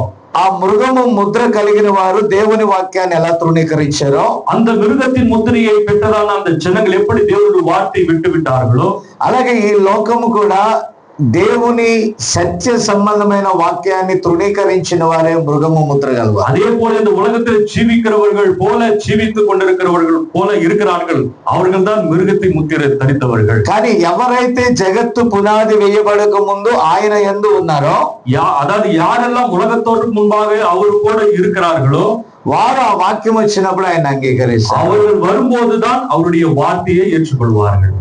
ఆ యూదులకు చివరి దినాల్లో ఎలాగైతే వారు తృణీకరించి నష్టపోయారో, அந்த யூதர்கள் கடைசி நாட்கள் எப்படியாய் தேவனுடைய வார்த்தையை அவர் துணிகரமாய் விட்டு ఈ விட்டார்கள். అంత్య దినాల్లో ఇవ్వబడిన స్వరమును కూడా మనం తృణీకరించినట్లయితే మనకి ఇవ్వబడిన కృప మనం పోగొట్టుకుంటాం. அதே போல இந்த கடைசி நாட்கள் நமக்காய் கொடுக்கப்பட்ட கிருபையின் செய்தியை விட்டுவிட்டால் நாம கூட இழக்கப்பட்ட ஜனங்களாகி விடுவோம்.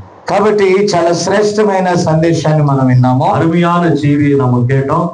ఈ మధ్య కాలంలో మరి మన పౌల్ రాజు గారు చాలా వాక్యాలు తమిళ్ తెలుగులో ఆయనే ఒకేసారి స్టేజ్ మీద 2 వాక్యాలు చెప్పడం నేను చూశాను. இந்த கடைசி நாட்கள், அதாவது அநேக நாட்கள்ல சபையில பாத்தீங்கன்னா பாஸ்டர் பவுல் ராஜா வந்து தெலுங்குலையும் தமிழ்ல அப்படியா நம்ம மொழிபெயர்ப்பு நம்ம பாக்குறோம். ఎందుకంటే తమిళ్ తెలిసిన వాళ్ళ కోసం తమిళ్లో చెప్తూ మళ్ళీ ఆయనే తెలుగులోకి దాన్ని ఇంటర్ప్రిటేషన్ ట్రాన్స్లేట్ చేస్తున్నారు. ஏனென்றால் தமிழ் தெரிஞ்சவங்களுக்கு தமிழ் போதிக்கிறார், அதே போல தெலுங்குக்கும் அவர் என்ன பண்றாரு, தர்ஜுமா மொழிபெயர்க்கிறார் அவர். కాబట్టి 2 పాత్రలను ఆయనే పోషిస్తూ ప్రయాసపడతారు.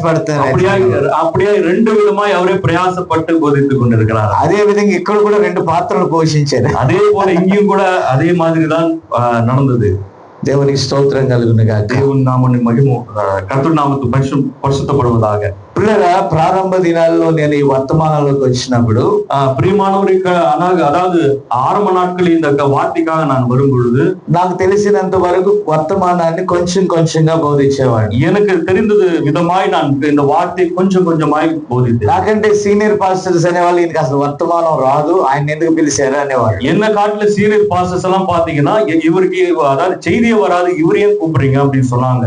ఆ తర్వాత కాలంలో ఆయనకు వర్తమానం తెలుసు, ఆయన పిలుచుకోండి అంటున్నారు. சில அதுக்கு பிற்பாடு சில பேர் சொன்னாங்க இவருக்கு இப்போ செய்தி தெரியும், அதனால இப்போ இவரை அழைங்க அப்படின்னு சொன்னாங்க. ఎవరు కూడా చిన్న పిల్లల స్థానం నుండి కాకుండా సరాసరి పెద్దవాడు కాడు. யாரும் கூட அதாவது சின்ன பிள்ளைகளுடைய ஸ்தானத்துல இருந்து பெருவில் ஆக்க முடியாதுங்க. కాబట్టి పౌల్ రాజును కూడా దేవుడు దినము వాడుకుంటావు. அப்படியாய் நமத்தில் பவுல் ராஜ் பாஸ்டர் ஒவ்வொரு நாளும் தேவன் எடுத்து அப்படியாய் பயன்படுத்து. దేవుని దృష్టిలో పరిశుద్ధాత్మ దృష్టిలో చిన్న పెద్ద అనే తేడా ఉండదు. தேவனுடைய சிந்தனையிலே சின்னவர்கள் பெரியவர்கள் வித்தியாசம் இல்லை. ఎందుకంటే పరిశుద్ధాత్మ ఆ యొక్క వ్యక్తిని కోరి ఆయనలో నుండి మాట్లాడేటప్పుడు ஏனென்றால் பரிசுத்த ஆவி ஒரு மனுஷன் இடத்துல வெளிப்பட்டு அவர் மூலமா பேசும் பொழுது ఆ ఆత్మస్వరమునకు లోబడి మనం ఆమేన్ అనాలి. அவருடைய ஆவின் மூலமாய் வருகிறதான சத்தத்திற்கு நாம் ஆமேன் என்று சொல்ல வேண்டும். మనము బోధించటానికి కొన్ని సందర్భాల్లో నిదానించాలి. சில சூழ்நிலை வரும்போது நம்ம அதாவது உபதேசம் பண்ணும்போது சரியா ஜாக்கிரதையா நம்ம వినుటకు వేగిరపడాలి, கேட்கிறது தீவிரமா இருக்க வேணும். కాబట్టి చాలా సందర్భాల్లో మా చర్చిలో ఉన్నటువంటి దైవ సేవకులు కూడా నేను మాట్లాడమని చెప్పి నేను బయట కూర్చుంటాను. அதே மாதிரி நம்மளுடைய சபையில இப்படியா ஊழியக்காரர் பேசும்போது நான் வெளியில் போய் உட்கார்ந்து అప్పుడు ఆ సేవకులు అనుకుంటారు అయ్యగారు ఏమంటారో ఏంటో అని భయపడతాం. அப்போ அந்த ஊழியக்காரன்லாம் பார்த்து சொல்லுவாங்க, ஐயா ஏதாவது நினைப்பாரோ அப்படின்னு பேசிக்கொண்டு இருப்பாங்க. నేనంటాను చాలా బాగా దేవుడు నిన్ను వాడుకున్నాడు అని చెప్తాను. நான் சொல்லுவேன், ஐயா உங்களை அருமையா தேவன் எடுத்து பயன்படுத்தினார் ஐயா அப்படின்னு. దేవుడు మనలను వాడుకుంటున్నాడు, దాంట్లో ఎలాంటి అభ్యంతరం లేదు. தேவன் நம்ம எடுத்து பயன்படுத்துகிறார், அதுல எந்த விதமான சந்தேகமும் இல்லை. కాబట్టి పౌలు రాజుని వారి యొక్క సహవాసాన్ని సంఘాన్ని దేవుడు ఆశీర్వదించాడు. அதே விதம் போல நம்ம மத்தியில் இருக்கிற பால்ராஜையும் அவருடைய மனைவி குடும்பத்தையும் சபையாரும் தேவன் ஆஸ்வதிப்பாராக. ఆయనలో దేవుని యొక్క విత్తనం ఉన్నది, அவருக்குள்ளாக தேவனுடைய வித்து இருக்கு. చాలా హంబుల్ గా ఉంటూనే ரொம்ப தாழ்மையாகவே இருந்து கொண்டு దేవుని యొక్క వాక్యాలను లోపల నుంచి చాలా శ్రేష్టమైన వాటిని బయటకు తీస్తా ఉంటారు. ரொம்ப தாழ்மையா இருந்து கொண்டே தேவனுடைய ஆழமான சத்தியங்களை அவர் சரியான விதத்தில் அப்படியே கொண்டு வந்து பேசக்கூடிய நபரா இருக்கார். మరి వారి సంఘం ఎలా రిసీవ్ చేసుకుంటుందో నాకు తెలియదు, కానీ அதாவது அவருடைய சபை எப்படி அதை ரிசீவ் பண்ணி கொண்டு இருக்கிறது எனக்கு தெரியல. ఆయన ఆరాటం ఏంటంటే చాలా లోతైన విషయాలు చెప్పడానికి చాలా తాపత్రయపడతా ఉంటారు. அதாவது அவருடைய ஆதங்கம் என்னவென்றால் அவர் ஆழமான சத்தியங்களை போதிக்க வேண்டும் என்ற ஒரு ஆதங்கம் அவருக்குள்ள இருக்கிறது. దాన్ని పట్టుకున్నట్లయితే ఎంతో అద్భుతంగా ఉంటుంది. அதை பிடித்து கொண்டால் ஆசீர்வாதமா இருக்குமே. నిశ్చయంగా వారి పరిచర్యను దేవుడు దీవించి நிச்சயமாய் அவருடைய ஊழியத்துக்கு கர்த்தர் ஆசీర్వదింపారాக. అలాగే ట్రాన్స్లేషన్ చేసిన బోయస్ ని దేవుడు ఇంకా బలముగా పలు ప్రాంతాల్లో వాడుకోవాలి. அதே போல டிரான்ஸ்லேஷன் பண்ண சகோதரர் போவாஸ் அநேக பகுதியில் தேவன் எடுத்து பயன்படுத்தணும். Thank you God bless you. మనం అందరం లేచి ఒక పాట పాడుకొని ప్రార్థన చేసుకొని ముగించుకుందాం. ముద్రించావు నన్ను నీ ఆత్మ చేత, విమోచన దినము వరకు ముద్రించావు నన్ను నీ ఆత్మ చేత, విమోచన దినము వరకు యేసయ్యా యేసయ్యా యేసయ్యా యేసయ్యా యేసయ్యా నా యేసయ్యా యేసయ్యా నా యేసయ్యా, ముద్రించావు నన్ను నీ ఆత్మ చేత, విమోచన దినము వరకు. జగత్పునాది వేయబడక ముందే నిత్యుడా నీలో నన్ను ముద్రించావు. జగత్పునాది వేయబడక ముందే నిత్యుడా నీలో నన్ను ముద్రించావు.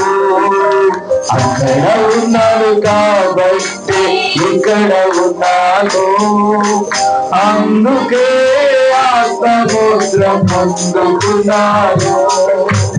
అక్కడ ఉన్నాను కాబట్టి ఇక్కడ ఉన్నాను, అందుకే ఆత్మముద్ర పొందుకున్నాను.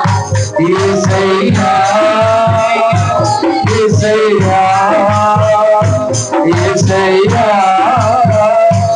యేసయ్యా యేసయ్యా నా యేసయ్యా యేసయ్యా నా యేసయ్యా, ముద్రించావు నన్ను విమోచన దినము వరకు, ముద్రించావు నన్ను నీ ఆత్మ చేత, చేత విమోచన దినము వరకు అంచకాల వర్తమానమందు అప్పుడే నీవు ముద్రించవు అంచకాల వర్తమానమందు అప్పుడే నన్ను నీవు ముద్రించవు అక్కడ ఉన్నాడు కాబట్టి ఇక్కడ ఉన్నాను అందుకే ఆత్మముద్ర పొందుతున్నాను అక్కడ ఉన్నాడు కాబట్టి ఇక్కడ ఉన్నాను అందుకే ఆత్మముద్ర పొందుతున్నాను యేసయ్యా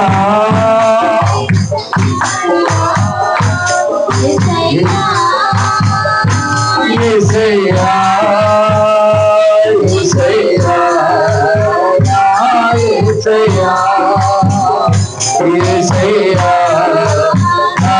యేసయ్యా ముద్రించావు నన్ను నీ ఆత్మచేత విమోచన దినము వరకు ముద్రించావు నన్ను నీ ఆత్మచేత విమోచన దినము వరకు అపోస్తుల ప్రవక్తల పునాదిపై కట్టబడుటకు నన్ను ముద్రించావు అపోస్తుల ప్రవక్తల పునాదిపై కట్టబడుటకు నన్ను అక్కడ ఉన్నాడు కాబట్టి ఇక్కడ ఉన్నాను అందుకే ఆత్మముద్ర పొందుతున్నాను అక్కడ ఉన్నాడు కాబట్టి ఇక్కడ ఉన్నాను అందుకే ఆత్మముద్ర పొందుతున్నాను యేసయ్యా యేసయ్యా యేసయ్యా నా యేసయ్యా యేసయ్యా యేసయ్యా యేసయ్యా నా యేసయ్యా ముద్రించావు నన్ను నీ ఆత్మచేత విమోచన దినము వరకు ముద్రించావు నన్ను నీ ఆత్మచేత విమోచన దినము వరకు మత్స్యాకాశములు నిన్ను కలుసుకొనుటకు గురుడా నీవు భాగముగా ముద్రించావు మత్స్యాకాశములు నిన్ను కలుసుకొనుటకు గురుడా నీవు భాగముగా అక్కడ ఉన్నాడు కాబట్టి ఇక్కడ ఉన్నాను అందుకే ఆత్మముద్ర పొందుకున్నాను అక్కడ ఉన్నాడు కాబట్టి ఇక్కడ ఉన్నాను అందుకే ఆత్మముద్ర పొందుకున్నాను యేసయ్యా యేసయ్యా యేసయ్యా యేసయ్యా నా యేసయ్యా యేసయ్యా నా యేసయ్యా ముద్రించావు నన్ను నీ ఆత్మచేత విమోచన దినము వరకు ముద్రించావు నన్ను నీ ఆత్మచేత విమోచన దినము వరకు విమోచన దినము వరకు కళ్ళు మూసుకొని ప్రార్థన చేద్దాం. Thank you lord, thank you Jesus. మా తప్పులు మా పొరపాట్లు క్షమించు ప్రభా. ఏది కూడా నువ్వు ప్రారంభించినది మేము ఆపటానికి వీల్లేదయ్యా. ప్రభా, ఈ రాత్రి మీరు రంగం మీదకి వచ్చి, ప్రభా ఇదిగో నాయన నీ దాసుని నువ్వు అభిషేకించి, నీ కుమారుడు నువ్వు అభిషేకించి నాయన, ఇవి ఎంతో చక్కగా నిజమైన ముద్ర, వాక్య విరోధమైన ముద్ర అనగా మృగము యొక్క ముద్ర, సంఘ శాఖలన్నీ కూడా దాని కిందే ఉన్నాయి ప్రభా. ఇదిగో ప్రభా, ఒక పరిచర్యను కలిగి ఇక్కడ ప్రభా ఆ యొక్క దుష్ట మృగము యొక్క కాలంలో నాయన జీవము కలిగిన ముద్రను గూర్చి, ఈ గడియ వర్తమానమును గూర్చి నాయన బోధించడానికి మీ పిల్లలను వారితో పాటు నన్ను కూడా ఇక్కడ నిలబెట్టుకున్నందుకే వందనాలు ప్రభా. ఎందుకంటే మా పరిధిలో ఏదైతే మీరు ముందుగా నిర్ణయించారో అవి జరుగుతున్నాయి ప్రభా.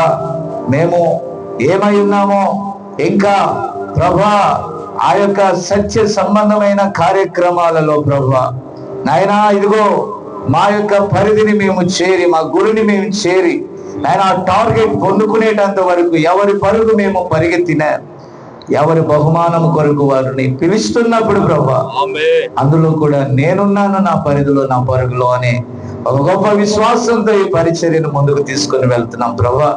ఎందరో దూరం నుండి వచ్చారు ప్రభా, మరి నాయన ఎంతో శ్రేష్టముగా నాయన గొప్ప వర్తమానాన్ని విన్నారు నాయన. ఇదిగో ప్రభా ఈ కుమారుడు ప్రభా నాయన పౌరులను ఇంకను ఆశీర్వదించండి, వారి సతీమణ్ణి ఆశీర్వదించండి ఆయన, బలహీనతల నుండి విడిపించండి. ఇచ్చిన నాయన కుమార్తె కుమారుని దీవించండి, పరిచర్యని దీవించండి, విశ్వాసులను దీవించండి ప్రభా.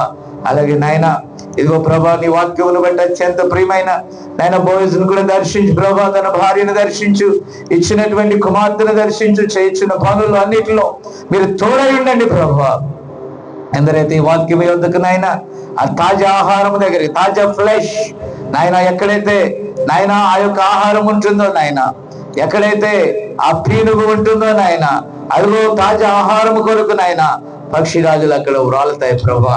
నాయన ఈ ఆహారం కొరకు వచ్చిన నాయన నీ వీళ్ళందరినీ తప్పకుండా నాయన సంతృప్తి పరిచారని మేము నమ్ముచున్నాం. వారు తిరిగి వెళ్ళుచుండగా నీ కృపదాయిచ్చి అమ్మాయి మార్గంలో ప్రభా నాయన వారి హృదయాలు ఎలాగైతే మండాయో ఈ వాక్యము వారి హృదయంలో మండునట్లుగా సహాయం చేయండి నాయన. అలాగే ప్రభా స్థానికంగా ఉన్నటువంటి ఈ చిన్న వధువును కూడా మీరు ఆశీర్వదించండి. వచ్చినటువంటి ప్రతి ఒక్కరిని అన్నిటినీ కూడా ఎంతో చక్కని క్రమంలో పెట్టి ఎక్కడ కూడా డిస్టర్బెన్స్ లేకుండా సమస్తాన్ని చక్కపరిచినందుకు వందనాలు. అలాగే ప్రభా నాయన ఇదిగో తండ్రి నిశ్చితమైతే నాయన లింగంలో చర్చి త్వరగా పూర్తయితే మరలా మేము అక్కడ కలుసుకోవాలి. నీ కృప దయచేయండి నాయన. అలాగే పురుషులతో చిన్న నాయన బిజినెస్ లో కూడా మీరు తోడై ఉండండి ప్రభా. ఇప్పటికైతే తన పనిలో తాను ఉన్నాడు కానీ ఇదిగో ఒక అడ్రస్ కోసం నాయన ప్రభా మరి ఆ వారి యొక్క స్వంత గ్రామం దగ్గర ఉన్న టౌన్ లో నాయన అది ఏర్పాటు చేసుకోవడానికి నీ కుమారుడు ఇష్టపడుచుండగా తప్పకుండా ఆశీర్వదించండి నాయన, కృప చూపండి. ఈ బిడ్డలందరూ నాయన ఈ పరిచర్యను ప్రేమిస్తూ నాయన ఇక్కడ మేమేదో గొప్పవారమని కాదు కానీ నీ సన్నిధిలో నుండి నాయన నీ దీవెన ఆశీర్వాదాలు కలుగుతాయని వారు నమ్ముచు ముందుకెళ్తుండగా తప్పకుండా ఆశీర్వదించండి. చేరి వచ్చిన నీ బిడ్డలందరినీ దర్శించు. షడ్రకు కూడా ఆయన వివాహము నిశ్చయమైంది ప్రభా, తగిన కాలం ముందు చక్కగా జరగటానికి కూడా సహాయం చేయండి. అలాగే ప్రభు చేరి వచ్చిన నీ బిడ్డలందరూ వారి వారి అవసరతలు అక్కర్లు ఏమైతే ఉన్నాయో వారందరినీ నీ కృపలో జ్ఞాపకం చేసుకోమని సమస్త మహిమ ఘనత ప్రభావములు నీకే ఆరోపిస్తూ మా ప్రభును రక్షకుడును అది త్వరలో రానున్న యేసుక్రీస్తు నామమున అడుగుచు ప్రార్థించుచున్నాము. ఆమేన్. ప్రభువైన యేసుక్రీస్తు వారి కృప, ఆయన అనుగ్రహించు శాంతి, సమాధానం, ఆరోగ్యం, ఆశీర్వాదం, నూతన బలము, నూతన శక్తి ఇదిగో ప్రభు యొక్క రాకడ పర్యంతం సకల ప్రాంతంలో ఉన్నటువంటి సకల దేశంలో ఉన్నటువంటి వధువుకును వధువు సభ్యులందరికీ సదాకాలము తోడయుండి నడిపించును గాక. ఆమేన్, ఆమేన్. షాలోమ్. God bless you. అందరూ బాగున్నారు పిల్లలు. మరి దూరం నుండి వచ్చిన వారికి మరి భోజనాలు సిద్ధపరిచి ఉన్నారు కాబట్టి దూరం నుండి వచ్చిన వారు తప్పకుండా భోజనం చేసి వెళ్ళాలి. God bless you. షాలోమ్. అందరూ బాగున్నారు.